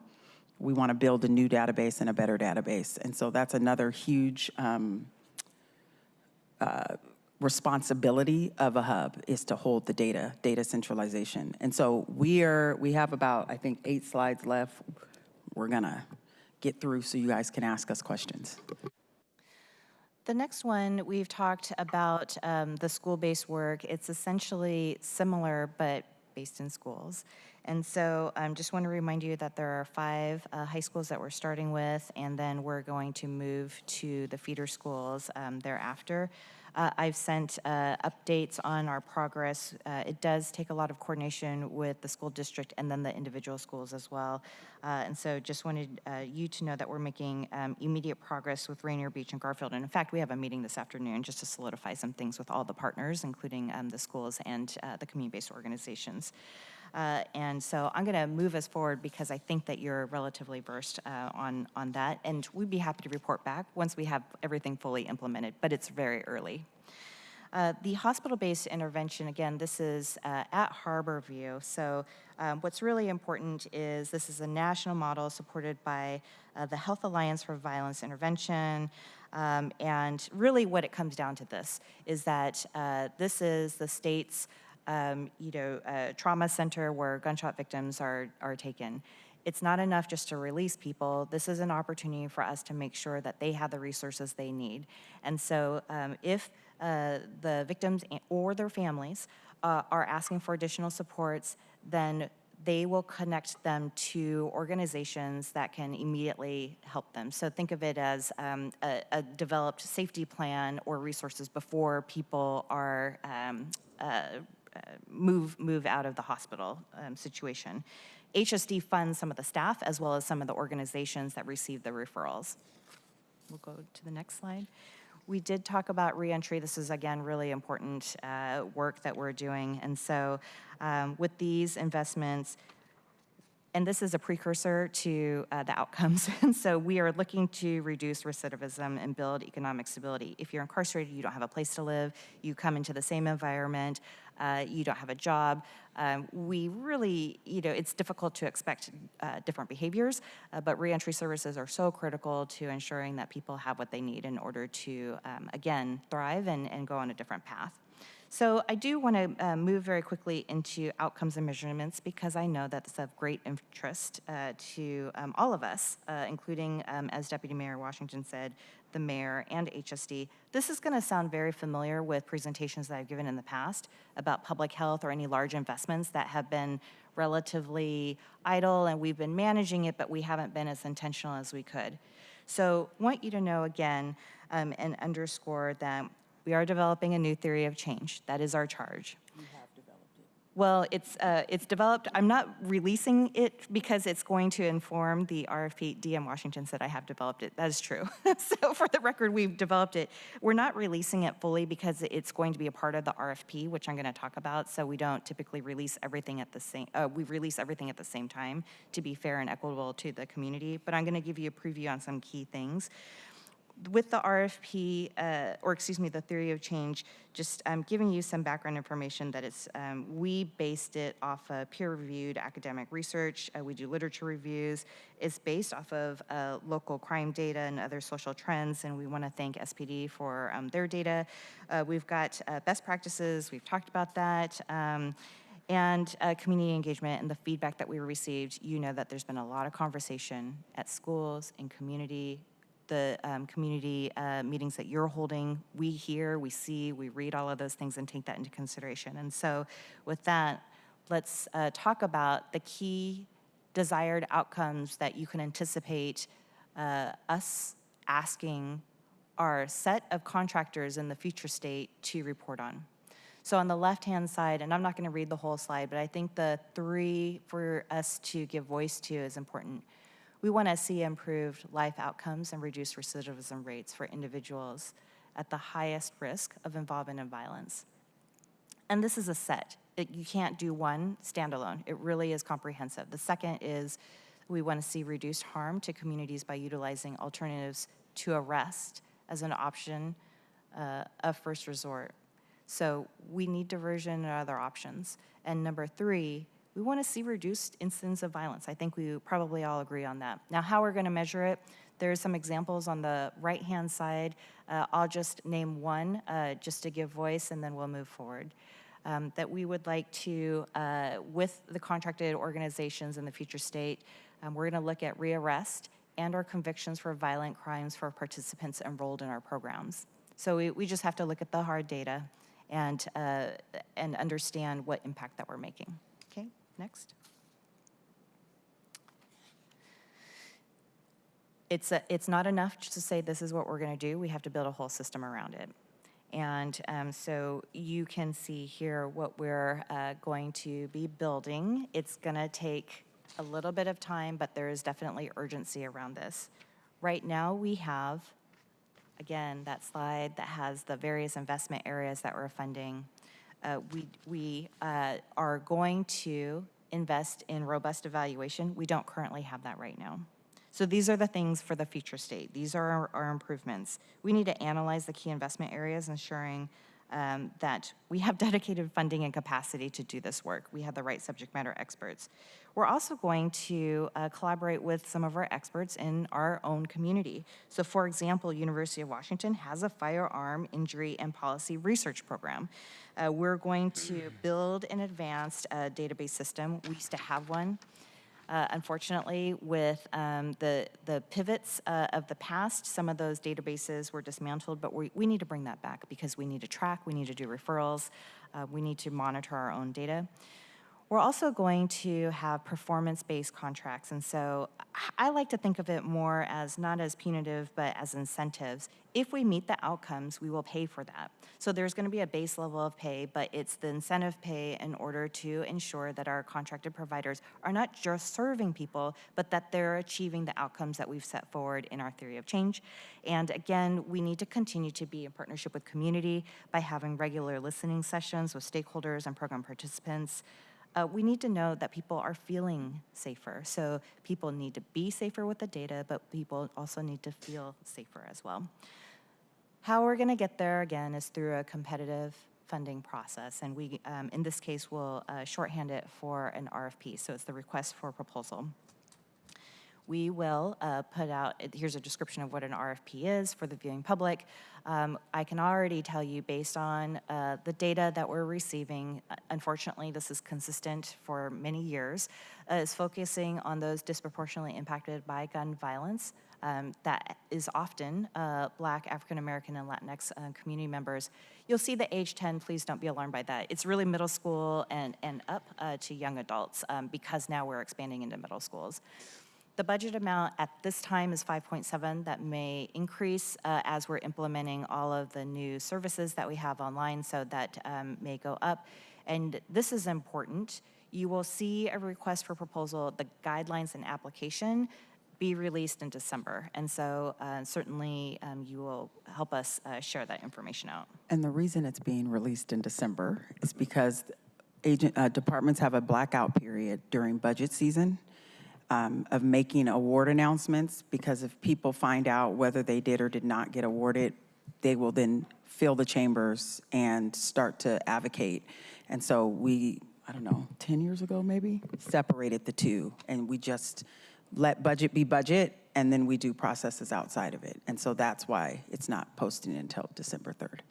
And for practical reasons too, we just recently got a new book of business in working with schools. And so we need to recalibrate our theory of change to make sure that the services, that wraparound services are really conducive to middle and high school, as well as young adults and adults as well. And so there's just some work that we need to do. But for all those reasons, we were looking at a December release date. It is unusual, so that's why we're noting it. Typically, it's in the spring. So with that, let's go to the next slide. This is just a different view of what an RFP process looks like. I don't think you'll see anything unusual here. We release it, people apply, we score it. We've got subject matter experts as well as other key partners who are part of the rating. They make a recommendation, and the HSD department director, that's me, will make the final decision on the recommendations. And so they give me the recommendations. We look at the theory of change. Sometimes we have to recalibrate a little bit, but typically we honor the rater's recommendation. So that's the process. I want to offer you some key dates here again. So we've got the December release. We will give folks hopefully a good full 2 months, month and a half to write their applications and submit it. We'll have info sessions during that process, technical assistance. We're going to do the announcements in March, and then we're going to start the contracts, and we go as fast as the agencies can go, but hopefully in April. Now, there are going to be some agencies who we may not fund again, and that's okay. If that does occur, that they applied, they don't receive funding because it's not the right fit, or there were just very competitive applications, we will also offer some bridge funding to ensure that there's not a gap in service, that we can transfer clients, for example, that we can stand up the other services. And so we are also being thoughtful about having some transition period too, so we may have some contracts that are in place during that period of time for a short period while we stand up the new contracts. And so that really is it. I wanted to give you a preview about where we are, but most importantly, where we're going. So it's where we're going, and it's going to be full of best practice and accountability and transparency. What questions do you have? Questions? Councilmember Salka. Thank you, Madam Chair, and thank you, Deputy Mayor Washington. This is a really important presentation, very important topic, so really appreciate getting learning more about this critical work to ensure that our city has a broad, comprehensive view of public and community safety. So I strongly, and thank you, Madam Chair, for daylighting this vital body of work as well in your committee. I strongly support community-led safety initiatives, including like this, that focus on a public health-based approach. As we know, those largely focus on, as we talked about today, on violence prevention and also better position us to address some of the root causes of violent crime. And effectively, what that does is it helps ensure a better tomorrow, which is great. And again, strongly support that approach. And as I've said before, we'll continue to say again today, we're not going to root cause only our way out of these challenges. And, I'm a strong proponent of what I've heard the mayor aptly describe before as championing the politics of A and D. So yes, we need effective prevention programs like this and initiatives, strategic initiatives like this. Again, help design a better and construct a better future for tomorrow, right? But we also need a balanced approach that recognizes the importance of prevention, intervention, response, and yes, enforcement, which I'm glad Deputy Mayor Burgess, who oversees the, as I understand it, the mayor's principally the public safety portfolio, especially enforcement side and response, is here as well. So I do think there is an opportunity for us to continue to not only lean into these community-led, public health-oriented investments, focusing on prevention, but I think there's also a parallel opportunity for us to continue to lean into better interventions and, yes, enforcement. Violent crime, gun violence in particular, is out of hand. I don't think anyone can disagree with that. And sadly, I would love to write stronger laws to better restrict guns and access to guns. But we know that Seattle's expressly preempted under state law. We can't do that. We can't even ban or prohibit people from going into community safety, or excuse me, community centers or parks or with guns. We can't even do that. We've done effectively, me and my staff and my office, we've already looked into this. What more can be done to regulate? As a city, as a policy matter, we've done substantially all of what we can do to regulate and prevent access to guns. So we need to do more, but we also need to rely more heavily on people who are better positioned today and empowered from a government perspective to do that. That is principally the state and federal partners, federal governments but we can't just hope and wait and rely on them to act or not.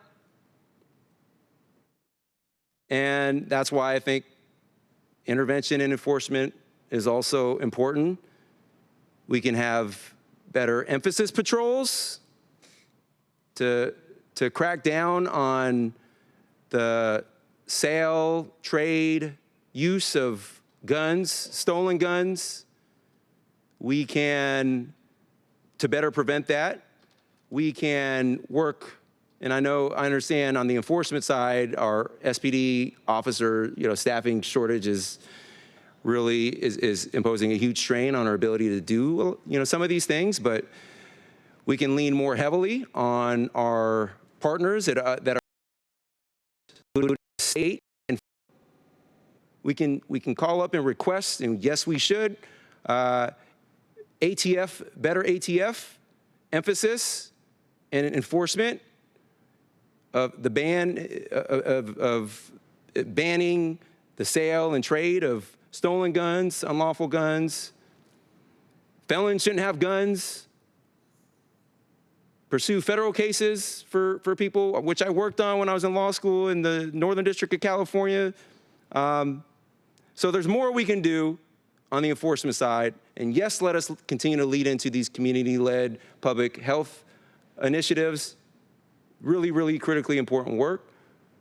But we need to continue down the path of making sure we have stronger interventions and enforcement as well, because this is not acceptable. People are demanding that we do better. So anyways, thank you all. And I understand this was kind of this presentation, the scope was a bit more narrowly tailored and focused on the prevention side, which I appreciate. But in my mind, I can't bifurcate these complex discussions and just focus on, let's talk about it end to end. So in any event, just want to share that observation, but I appreciate this important work. Thank you. Thank you. Council President? Thank you very much. So I have a question about the RFP and the current investments. So slide 7 lists $29,450,000 in current investments, and then on slide 17 notes that the December RFP will be for 5.7. So does that 5.7 represent a group of investments that we're already funding? I know some of it is for brand new mental health services for students. So could you just tease that out a little bit? Yeah, our RFP is focused on the HSD investments. The mental health for students is with DEAL, Department of Education and Early Learning. Within our budget, we will put out a portion of it to RFP. One thing that I've learned in my 14 years here at the city is that it can be harmful to put out 100% of your investments at the same time to RFP if there's a really strong pivot.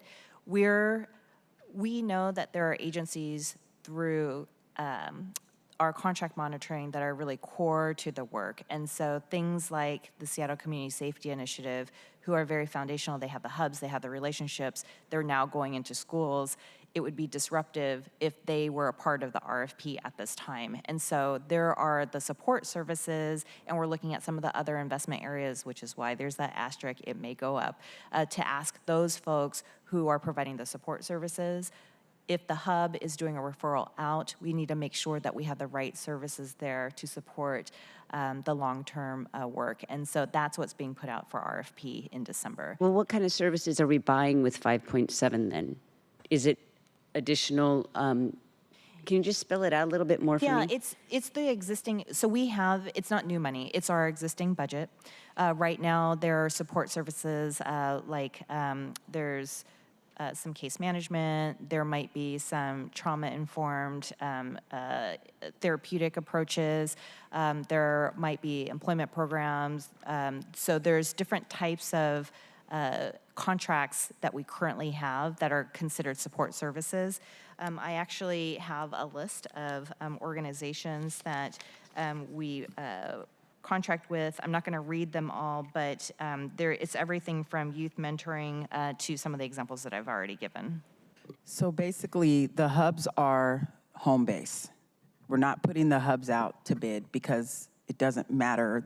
It's no one else who's going to be a hub. They've been hubs since Seattle Youth Violence Prevention Initiative. It's the Y, Boys and Girls Club. Community Passageways and Urban Family.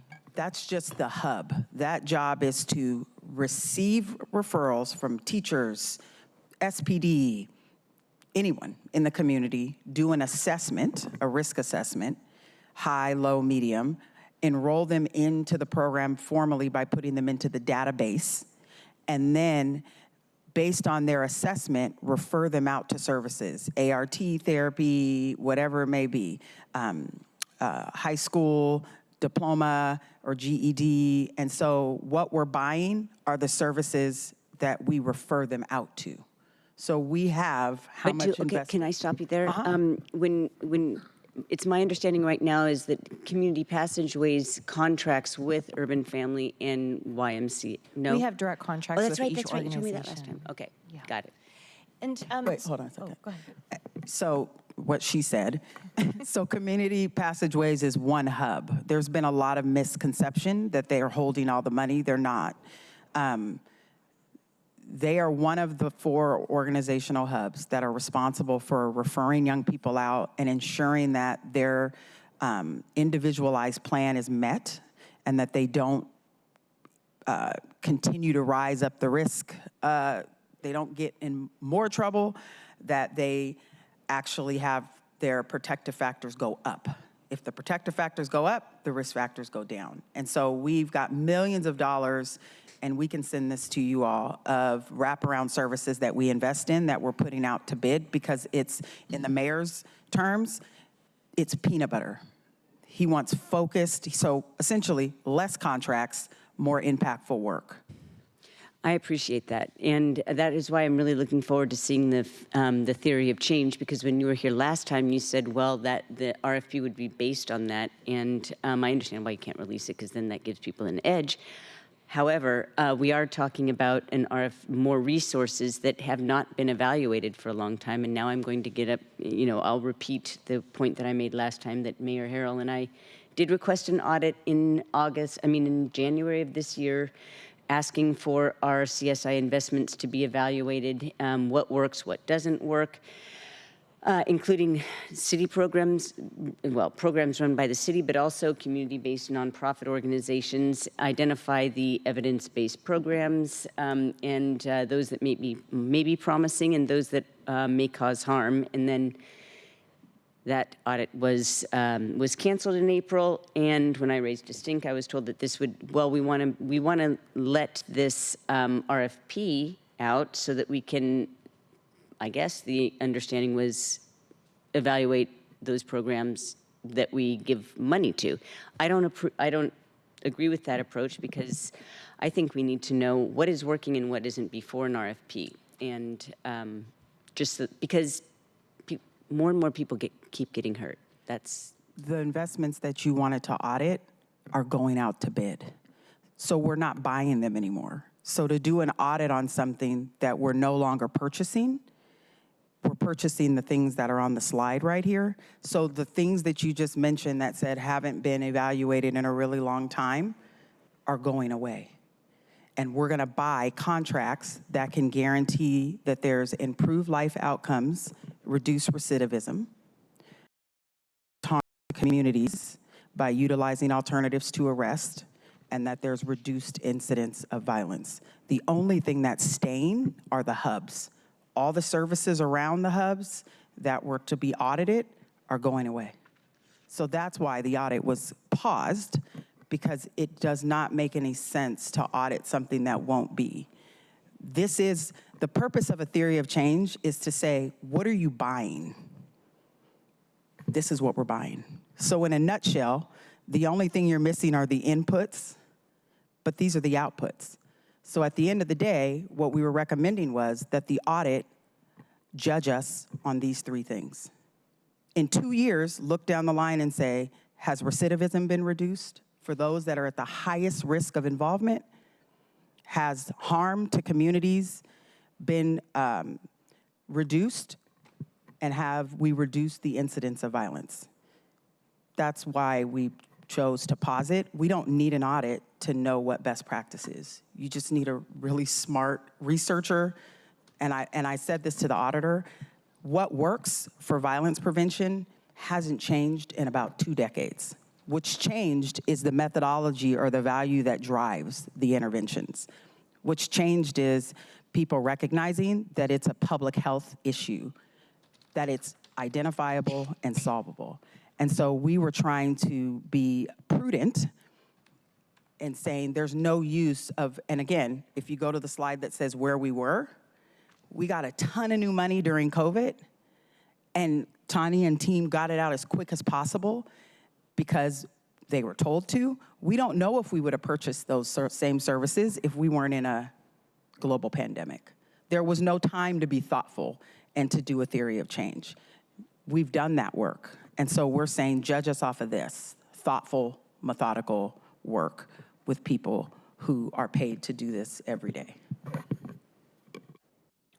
Well, we are continuing with the audit, and I do appreciate HSD's work with the city auditor. So I think that it is important to continue on, because the audit is not just on a subset, it's on crime prevention strategies. So we'll be getting into that. But I heard we're going to invest in robust evaluation, but we don't really have that right now. That's what Director Kim said. And so that is something that I think does merit a lot of investment, not necessarily in dollars, but attention, so that we know that what we're paying for is working. And the reason we don't have robust data is because SYVPI was alive, it pivoted. That got rid of the database. Leadership changes, leadership changes, leadership changes. COVID, let's add a whole bunch of new money. This is actually the first time in a decade since SYVPI, which was the last thing that actually worked, that the department had the time, the patience, and we had a mayor and a council who are willing to hold people accountable. If we would have tried to come with this 2 years ago, it'd have been shot down. There's no way that the previous council would have approved putting all the money out, some people losing their money because they just may not be fit for it, and, go to the next slide, performance pay. No way that the last council would have approved it. Performance pay means you get 80% of your contract amount automatically, 20% is reserved, go back to the last slide, for these. If you do these things, you get 20%. If you don't, because if we're not reducing recidivism, what are we doing? If we're working with those that are at the highest risk of being involved in violence and we can't prove that they're not picking up a gun, then what are we doing? That And so this is remarkable. it's Thank you. perfect time. This council plus this mayor and this environment is the perfect time to redo this. Never would have been able to happen with the last council. Thank you for that. I have some questions from other council members. I agree with you, Deputy Mayor. I also, though, just wanted to point out that I think while we understand, like, what are the sort of social economic, the risk factors to gun violence, I think two things have significantly changed and that we do need to be very mindful of that. One is just the trauma that's occurred from COVID and how that has really fractured our society and it has had a disproportionate impact on our youth. And then the other is just that we are, I mean, you know this, I'm not saying anything, you know this better than I do, but just we are awash in guns. And so it's so encouraging to see this work and to recognize that we are approaching it from a performance base. But truly, I just sometimes, I feel like we're putting our fingers in the dike and we have a Supreme Court that makes it impossible for us to do what needs to be done. And so sometimes I think, well, we are awash in guns. So how do we change the culture in which the immediate response is to a gun? How do we change a culture where everybody carries a gun? And partly because within certain communities, that feeling is that you have to carry a gun, that you are not safe unless you do. So I don't know, I'm just rambling here, but I do see these as sort of larger social issues that we have to grapple with. And sometimes when we're looking at these programs and they're not ending gun violence to the extent that we need them to, we think that the programs themselves are ineffective. And I'm not saying we shouldn't be doing performance-based, but we have such a broader issue that we also have to be mindful of and continue to have those discussions. How do we deal with the broader gun culture in this society? Anyway, that's my soapbox. I think Can I just add to that? Those are good points. And we're also working within a context where our enforcement agency has, at its lowest point in, I don't know, since a long time ago, 2 or 3 decades. And so that means that investigators that actually get into that work and can trace, and the community response team is about 25 people. It used to be 130. They're the folks that would actually investigate, surveil, what was going on the street and try to look at patterns, et cetera. So, channeling Westneat, it's services and law enforcement that work together on this issue. Yeah, I would also say, Councilmember Moore, COVID also destroyed the medical field, the enforcement field. I mean, we have good insurance. I can't get a doctor's appointment for like 7 months. It's wild. And so we need to consider that as well, which is what happened. It's all the folks who had to work decimated, the ones that didn't get to shelter in place. And so I think what Councilmember Saka said, we have our Office of Intergovernmental Relations. We're going to have our agenda that you all will see and add to.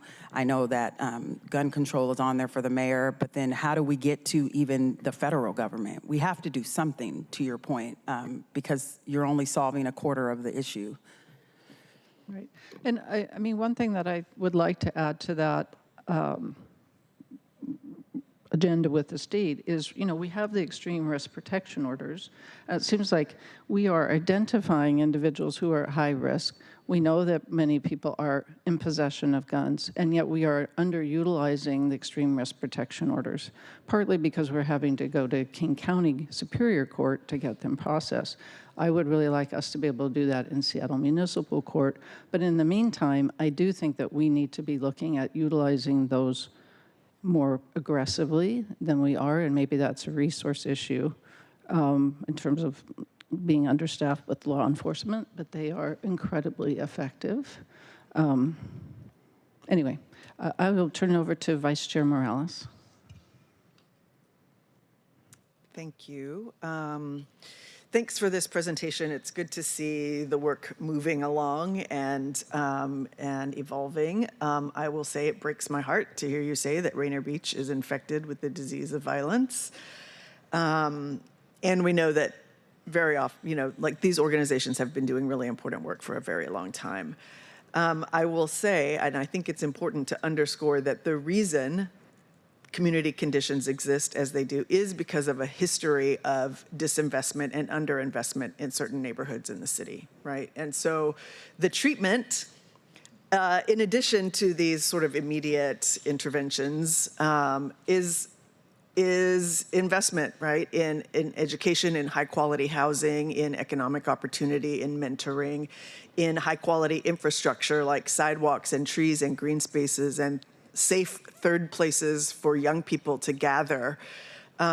This is why I wanted to chair land use, because in addition to all of this work, there is other really important work that needs to happen to change the community conditions that lead to violence in the first place. And that very often is infrastructure and land use based. So, that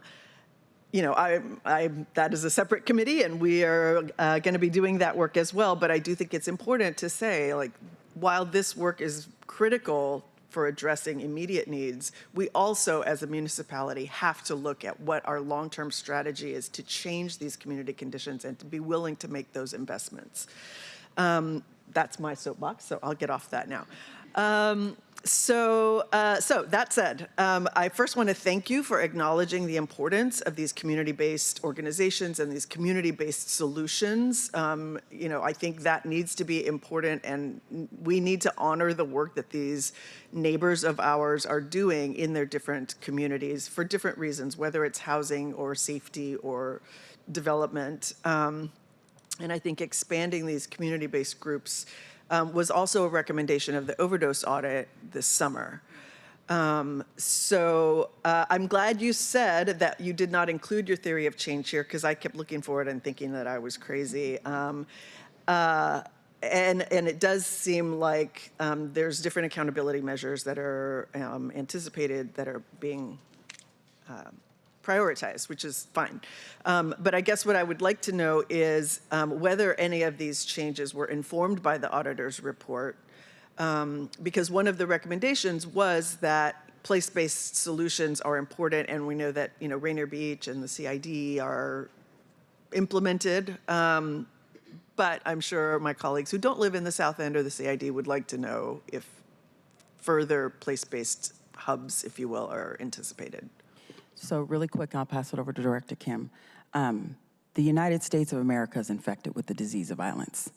Not just Rainier Beach. I am infected with the disease of violence. The TV we watch, the video games we play. And so I just want to be crystal clear that that isn't a slight on Rainier Beach. It's an indictment on us because of the reasons you said. Historical racism, underinvesting in certain area, redlining. I mean, we could just go all the way back, but now we're at a point where the entire United States of America is infected with violence to allow this kind of gun violence to occur. So I just wanted to make, I love Rainier Beach. So I'll pass it over to Director Kim to answer directly your question. So right now we're not expanding hubs. It does take, one of the things I respect, there's so much intersectionality, and we pay very close attention, of course, to the auditor's report on how to deal with crime as it relates to the nexus of opioid and substance use disorder. We have the 3 hubs, neighborhood hubs identified. We're wrapping around them to ensure that they have the right supports. That'll be done through the RFP. We're not looking to expand at this time with the budget that we have. If we approach different neighborhoods based off of SPD or other data, then we would follow the same approach that Claudia had recommended. And that's, I think, really the foundation for why Rainier Beach, a beautiful, safe place for youth that's in Department of Neighborhoods, is successful, is because it really started from community. There was an analysis of, what are the issues, community got together and then started to identify the solutions, and it was very organic. The city is one of many funders to support it, but it's the community-led approach. And so if, for example, it expanded in North Seattle, I would very much be in support of, let's start with that community, do the assessment, and that's what the report, the auditor's report will say, SEPTED or other assessment, understand, okay, so then what's happening here? Because there is some uniqueness of what's happening in the various communities. Yesterday, I listened to a very robust hearing that the public safety community, the public safety committee was having, and Councilmember Rivera, you asked about, well, what about Ingram High School and the middle school there? But just as a reminder, we're also expanding our school safety work there too. And so I think right now you're hearing an in-depth presentation about what HSD is doing around community safety, but to the point of many, and I got chills when you were talking, is that it is, there's so much more. So there's a global perspective that we need to have. It takes many different departments as well as going up and down our government to make a difference. But right now, we're not expanding the hubs. But I would support that approach that the auditor's office recommended.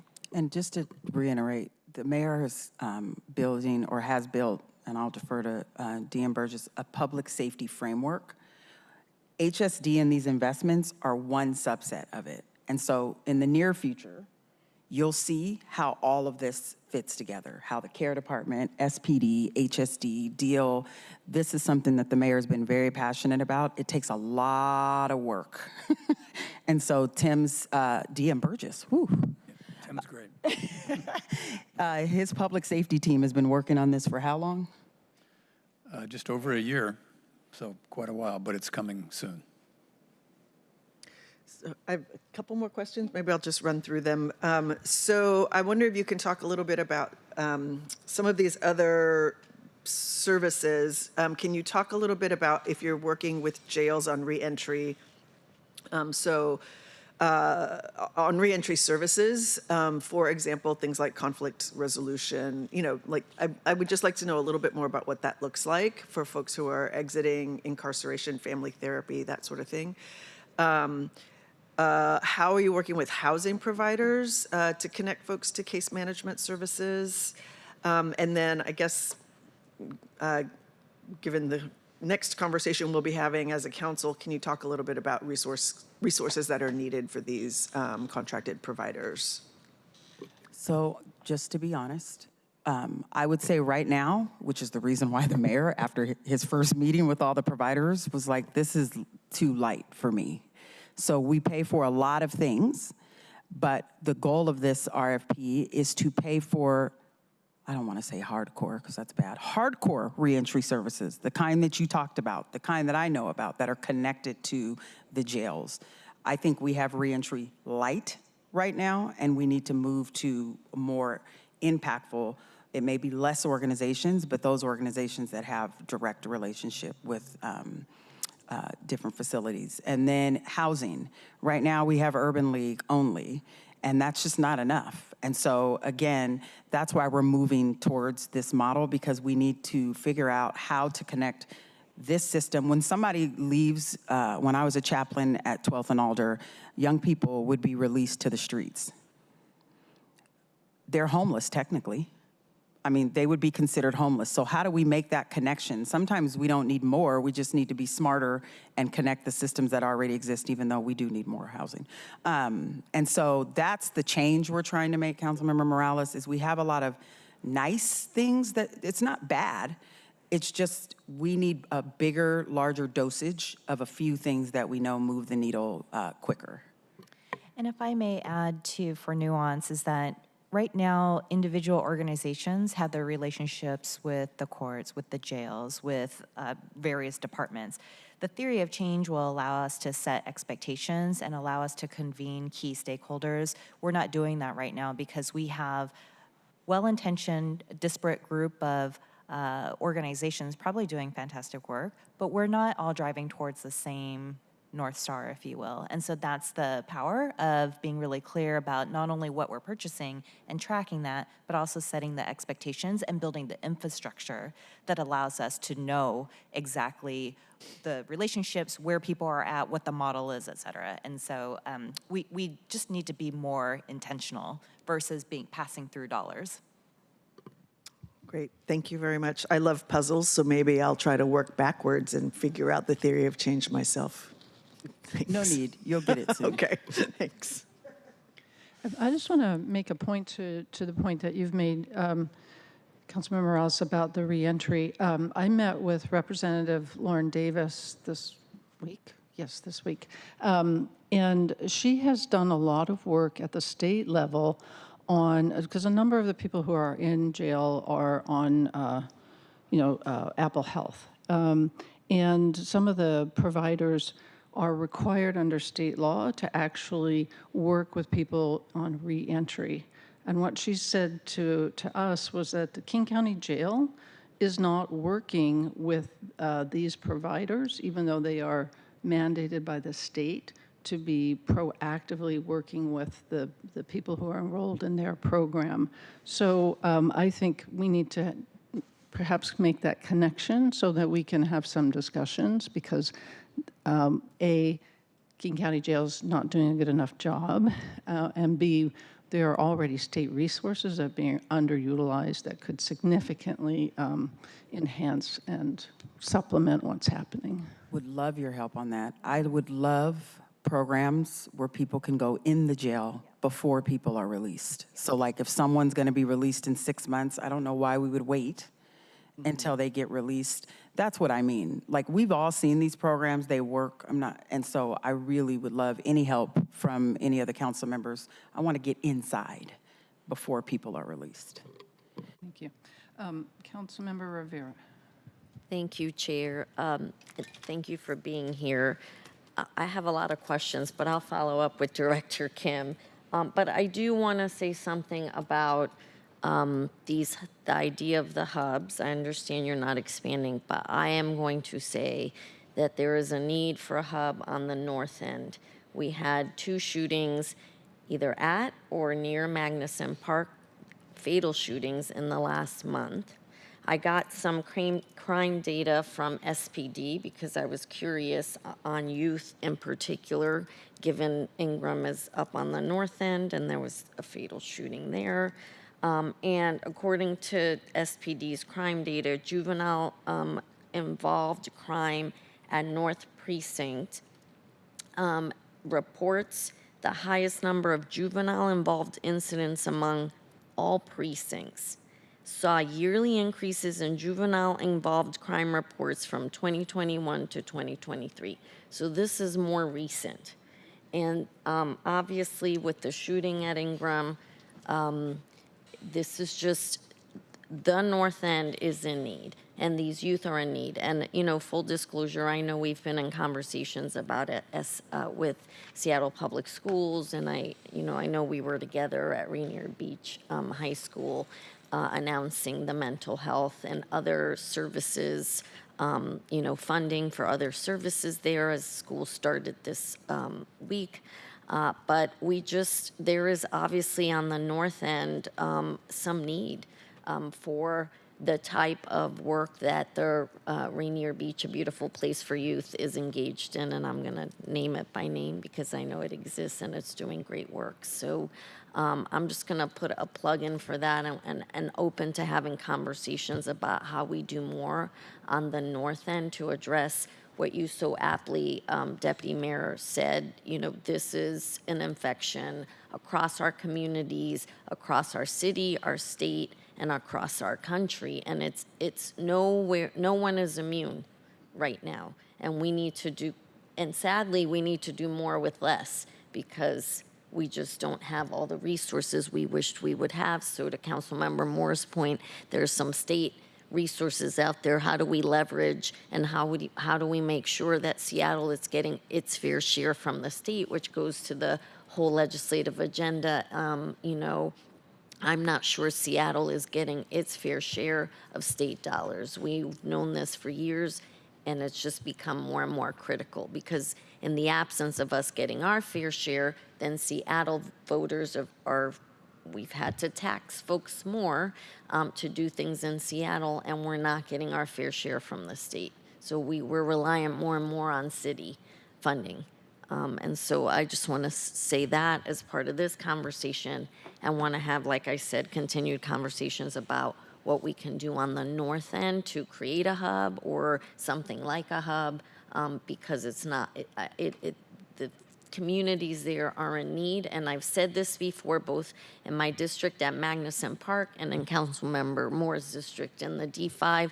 The demographics of folks living there have changed. There are a lot more immigrant communities living out there, kids, a lot of families where English is not their first language, and kids in need. And it is my interest, and Ingram is not in my district, it's in Councilmember Moore's district, but I care deeply about the kids up there, and we need to give attention to these kids up on the north end who are in need. The north end has surprised me in the last couple of years. The hubs were chosen because they have systemic, historical, ongoing, never-ending violence. The north end is fast, and it's an anomaly to me. I think there's multiple things that happened. We do, with limited resources, you choose the places that have the most. With that said, it's great that you're here because you also chair the Education Committee, and I think we just have to utilize our limited dollars smarter. If it's school safety, is it in the ed levy? If it's, we have school-based healthcare centers. How do we utilize them? And so I think we need to look at all of the current investments we have and see if there's different colors of money that can be applied to the issue. And then one last thing about the north end, there's just, as Director Kim said, there would need to be a whole community assessment. That hub would probably look different, rightfully so, than any of the other hubs because they have to meet the needs of that particular community and the dynamics that are going on there. So don't disagree. We just have to be very creative with how we can use different colors of money that apply to the same problems. And I will say that we're doing things in the schools, and I'm appreciative for the partnership both with the mayor's office, with HSD, with DEAL, and with SPS, who've been great partners in trying to figure this out. But I do think, to the point you made earlier also, kids don't leave that at school. This violence is happening in the community, and this is why I really think we need to look at the north end and creating something there. Whatever we call it, I do not care. I just care that it gets attention, and it gets attention sooner rather than later, because I think what's happening recently is just going to keep happening more of if we don't take a hard, fast approach to this now and doing something now. Yeah, that's I agree. Cohesive, not just a random, And stop restricting ourselves. So this is the last thing I'm going to say. We have a lot of money, and we restricted it so very tightly. So housing for people coming out of jail, why does that only have to be used with certain pots of money? And so also going through an exercise collectively to say what money is coming in, what have we restricted it to, and how do we use the broadest sense of that? Because we went so narrow that there's money that's not even being touched because we've said it's just for this under these circumstances.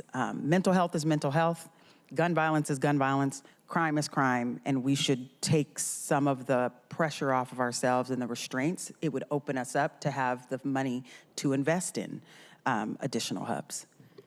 Yeah. So I thank you, Councilmember Rivera, for making those comments. I too believe that we need to have a hub in the north end, and I don't think it's sufficient to just say we're going to do this pot of money and that pot of money. We need to have the designation, and I think the problem is that we're locked in to some prior thinking, and we need to be willing to say, yeah, now the circumstances on the ground have changed, and we can work on getting a community assessment. But part of the value of having the hub is that now it's recognized as an area where we need to be devoting specific resources. And to your point, it allows us to collect the data, and data is what drives money. Mm-hmm. So, yeah, we need to have a North End hub because we also have, unfortunately, we have gang violence there, but it looks different. Right. But it's nonetheless, it's a lot of the same dynamics. And so again, you got two of us here engaging in some additional conversations. Anyway, I want to move on because we're getting short for time here. Councilmember Saka. Thank you, Madam Chair. First off, want to acknowledge and say thank you to Councilmember Morales for kind of anchoring us all collectively on sort of how we got here. I think that was an important contribution and helped really provide some balance to this conversation and you know, just to make sure we're all rooted on how we got here. So thank you, Councilmember Morales. Thank you for that exchange, Deputy Mayor Washington, as well.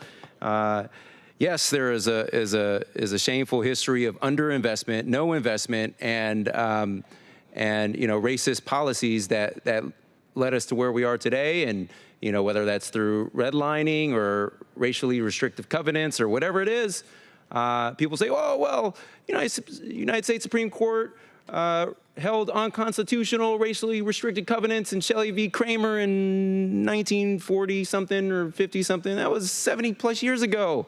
Well, yeah, we can change all the laws we want. We will continue to do that. It's the nature of democracy. But you know, changing it, the difficult work comes in changing people's hearts and minds and changing biases and conscious and unconscious. And we're all on this shared perilous journey towards transformation together. So yes, we need to you know, understand how we got here, the good, the bad, and the ugly. But then also pivot to the solutions, which we started out doing. So, but it was a great contribution, and I appreciate it. Quick question: I love the work that's reflected on slides 15 and 16. You know, you call it the outcomes and measurements and the evaluation and accountability. I would simplify that in the business world. You know, we call that KPIs or key performance indicators. We need to work hard to establish those and hold ourselves accountable to those for everything across the board. But that's a great initial set of key performance indicators to simplify all the exciting words that you all have there. So applaud, kudos to you know, the work that went into that. What would you say, again, creating that initial, everything is subject to change and evolution as we learn more. What kind of high-level principles or factors are going to guide your approach to you know, potentially making revisions and updating that even further on a going forward basis? And you know, part one at a very high level, and then how can we on the council level be supportive in your executive efforts to refine those KPIs? So I'm going to brag on HSD, and our fearless leader, Catherine Lester, who we both sat under, created the results-based accountability framework for the department, and HSD has a funding manual, which we're happy to share with any of you if you want to read 50 pages. But in it, it requires Director Kim's staff every 3 years to do a lit review on all the investments. So they turn on 3-year cycles. And essentially, it's looking to ask a couple questions. Have we shifted the data?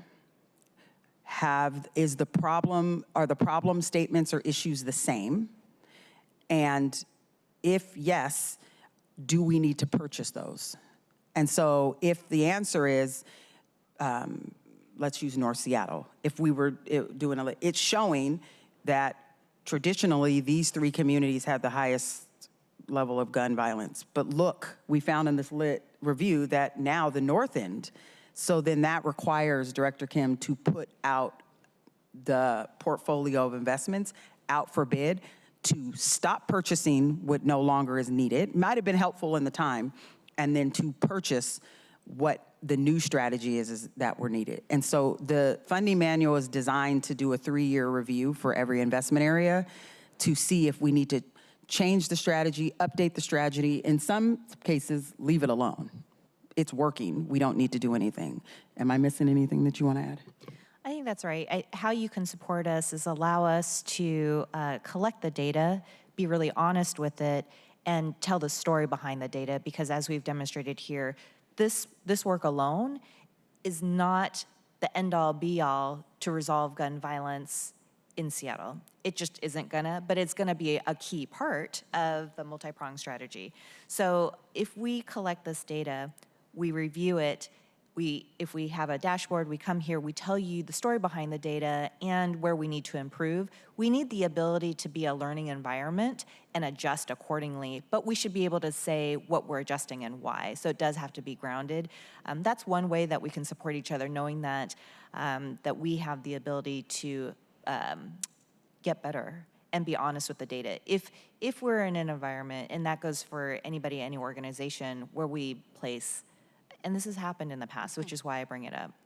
When we put the onus on a community-based organization to solve everything, there's another, there unfortunately, there will likely be another shooting. It's not the agency's fault, right? But let's look at what is our contribution to decreasing gun violence in our space, and then reflecting honestly where we see the benefits and where we need to improve. And so having that learning environment is really important. Not all policymakers or leaders are comfortable in that space of being really honest, so we can pivot. If we hide behind the notion of being perfect or having it, come out, we're missing an opportunity to be better. So that's where I would ask for your support. Love it.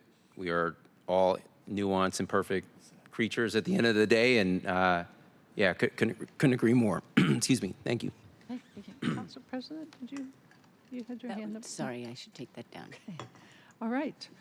Well, I don't think we have any more questions. Thank you very much for this presentation.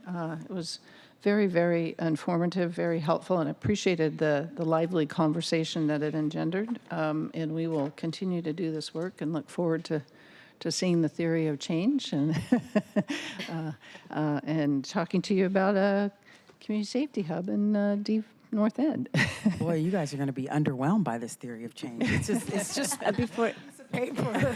The meat and potatoes was on the screen, but now I feel like we need to make it color-coded or something. We'll figure it out so you're impressed. I'm sure it'll be impressive. I have to note that after this discussion, I do have more optimism than I have in the past. So Yeah. Thank you. I feel optimistic about the direction. So thank you all for your Thanks. work and for your presentation today. All right. I do believe that Councilmember Saka, you wanted to make some comments for the good of the order before we conclude our last Yes, thank you, Madam Chair. meeting? I think there was a lot of great discussion by you all, colleagues, with respect to the ILA amendment. That whole conversation and vote. Given that we had to sort of expedite our voting there, and I was comfortable with a lot of the comments made and the direction we were headed. I did not at the time get a chance to personally weigh in on that, and I just wanted to share my observations and sort of self-reflections on directionally where we're at today and where we're heading with respect to the whole ILA amendment process. And so first off, I'll note that I aspire to be a strong cheerleader and advocate of the KCRHA. I strongly support. It is a regional problem, and Seattle. We shouldn't endeavor to solve that complex challenge in isolation solely by ourselves, and so that's why I think it makes a lot of sense, and I'm glad we have, and I look forward to continuing to be a cheerleader and advocate of the KCRHA. I love the KCRHA. Love it. That said, my love for the KCRHA is no different than my love for our country or our city. It's not a blind love. I'm here to help support, amplify, and uplift the work and hold the body of work accountable as well. And I'm going to keep fighting. No, I'm not going to keep fighting. Colleagues, I'm going to keep collaborating alongside you all to help, in this case, KCRHA be better. And so I think these amendments, the proposed changes to the ILA, puts our city in a strong position to be better and more efficiently and effectively address these complex challenges underlying homelessness. And so starting with streamlining and simplifying the governance structure. As a lawyer, you know, when I was in private practice, I spent a lot of time forming companies, advising nonprofits, helping to do exactly that, simplify and streamline governance structures, drafting articles of incorporation, bylaws, and all the things, and sitting on boards even. And I've learned the power of efficient and effective governance practices. And I think this new set of boards, it puts us in a great position to do exactly that. Before we had 3 boards, now we have 2. 3 is too many in my view. Although query whether, you know, one of those boards is a federally mandated board, query whether they have, I do think they have some substantive decision-making ability, but it's not as substantive as the other boards. But my point is, this new process or governance structure is more simplified, more streamlined, and it puts us in a great position to make better, more urgent progress on the issue of homelessness. So I'm proud to have supported that today. I think we need to continue to iterate everything. Every policy, every investment is subject to continuing, ongoing evaluation and iteration, and make it better. And again, I'm proud of this. You know where we landed. Chair Moore, I guess Council President as well. I know you both sit from the city level on the broader. Forgot the name of the committee, but committee. Yeah, that one. Soon to be governing board. Perhaps. Yes. So I know there are a lot of us kind of championing and advocating for these kind of changes behind the scenes, but you all took on the heavy lift of leading it and overseeing that and making sure that we have this great revised agreement. So I just want to commend and acknowledge your great work. So thank you on that. And then final 2 things I want to note about directionally where we might consider going forward. I'm glad that we have the performance audit baked in there.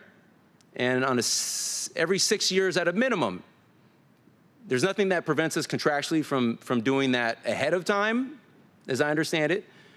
But 6 years is a long time. So, you know, we should query whether it makes sense to revisit that at some point in the future, or contractually, and even if we didn't contractually do that, there's nothing that would prevent us from insisting and using our advocacy and bargaining power to make sure that we have one more frequently. So whether it's every 2 years, every 3 years, whatever it is, we need to strike a good balance, of course. And I know all the planners thought of this between making sure that we're in a position, the KCRHA is in a position to deliver and not overly worried about like this next performance audit and like complying and giving adequate space to do that. But 6 years does strike me as a fair amount of time. So let's consider how we can potentially revisit that or make it a little more frequent. And glad that we have that unilateral right to terminate for convenience.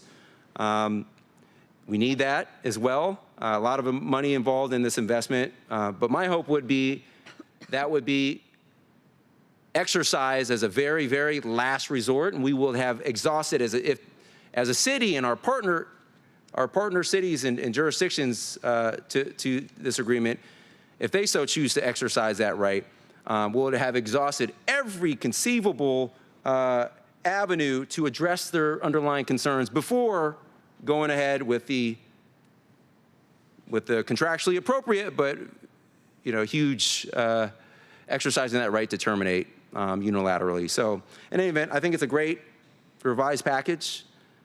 Proud to support it. Moot now, but I'll, at least at the committee level, although we haven't officially approved it at the full council level, but I agree with your observation and point at the outset of the meeting, Chair Moore, that it is important that we keep this moving forward now before budget. So for the exact reasons you mentioned. So anyways. Can I just respond to one thing? Yeah. That is all I wanted to say. Just wanted to kind of share out and make the record clear on my position on that, and acknowledge the great work and your leadership, colleagues. And I welcome any feedback as well. So thank you, Madam Chair. I appreciate your input, and it occurs to me that I would that we are 9 people and the mayor is 1 person, and we are all in the same, we're all involved. So I think that I would be interested in understanding and learning and being a conduit for my colleagues' thoughts, and then also bring back information as well. So count me as an ally in that, and that's just a note to self. The COC, the federal funding that you mentioned, that is 60 million. So that is separate from, that's federally mandated COC, Continuum of Care Board, different, working out how that will provide input to the governing board. And then finally, if you're thinking in your mind that 6 years sounds like a long time, or when, for ongoing evaluation, we do have our annual budget process, and that is a point where council as a whole can have some influence on the performance of the entity, because we do have to obviously approve, council does, our contribution on an annual basis. So that's another place where there is some influence for other council members. Thank you. Great points. And I'll just note, you have been being a good partner and a conduit for our voices so far. So I obviously fully expect you'll continue to do so, but thank you for acknowledging your willingness to continue to do so. So thank you. Well, thank you, Councilmember Saka. I really appreciate those comments. We probably could have used your legal eye when we were revamping this. So I appreciate your stamp of approval at this point. And I take your point about the 6 years does seem like a long time. I think it was tied to the 5-year planning cycle. But there's really, so I mean, if King County comes back and they have significantly altered this, then certainly that reopens the agreement on our end, and to add that. If that doesn't happen, there's always the opportunity to go through the governing board and to amend the bylaws through that process. In the bylaws, we could provide for more frequent audit. So we're not completely precluded from. Internally, we can make those changes as well. So just to reassure you, and yeah, appreciate your support. I think and Council President and I have worked hard on this, and I've really appreciated her partnership on this. And I just want to make one comment, as I noticed we had somebody here during public comment who happened to be recording me when I made the comment about not being supportive at budget. Again, out of context. So just for the broader context, I view this as an opportunity to reset and to recommit to an effective regional approach. And that's why at this time I am very much supportive of the revamped ILA and moving forward. So just so the record's clear. Anyway, it looks like we are come to the end. So this is going to conclude the September 11th meeting of Housing and Human Services. Our next meeting is scheduled for December 11th, 2024. So after we've gone through the budget gauntlet. Again, thank you everyone for being here today and for the active engagement, and also for the active engagement that we've had on this committee from the get-go. I just feel really honored to chair this committee and to work with you. It's meaningful and dense and tough stuff. So I appreciate everybody showing up to the discussions and to the topics. So thank you. The time is now 11:54 and we are adjourned.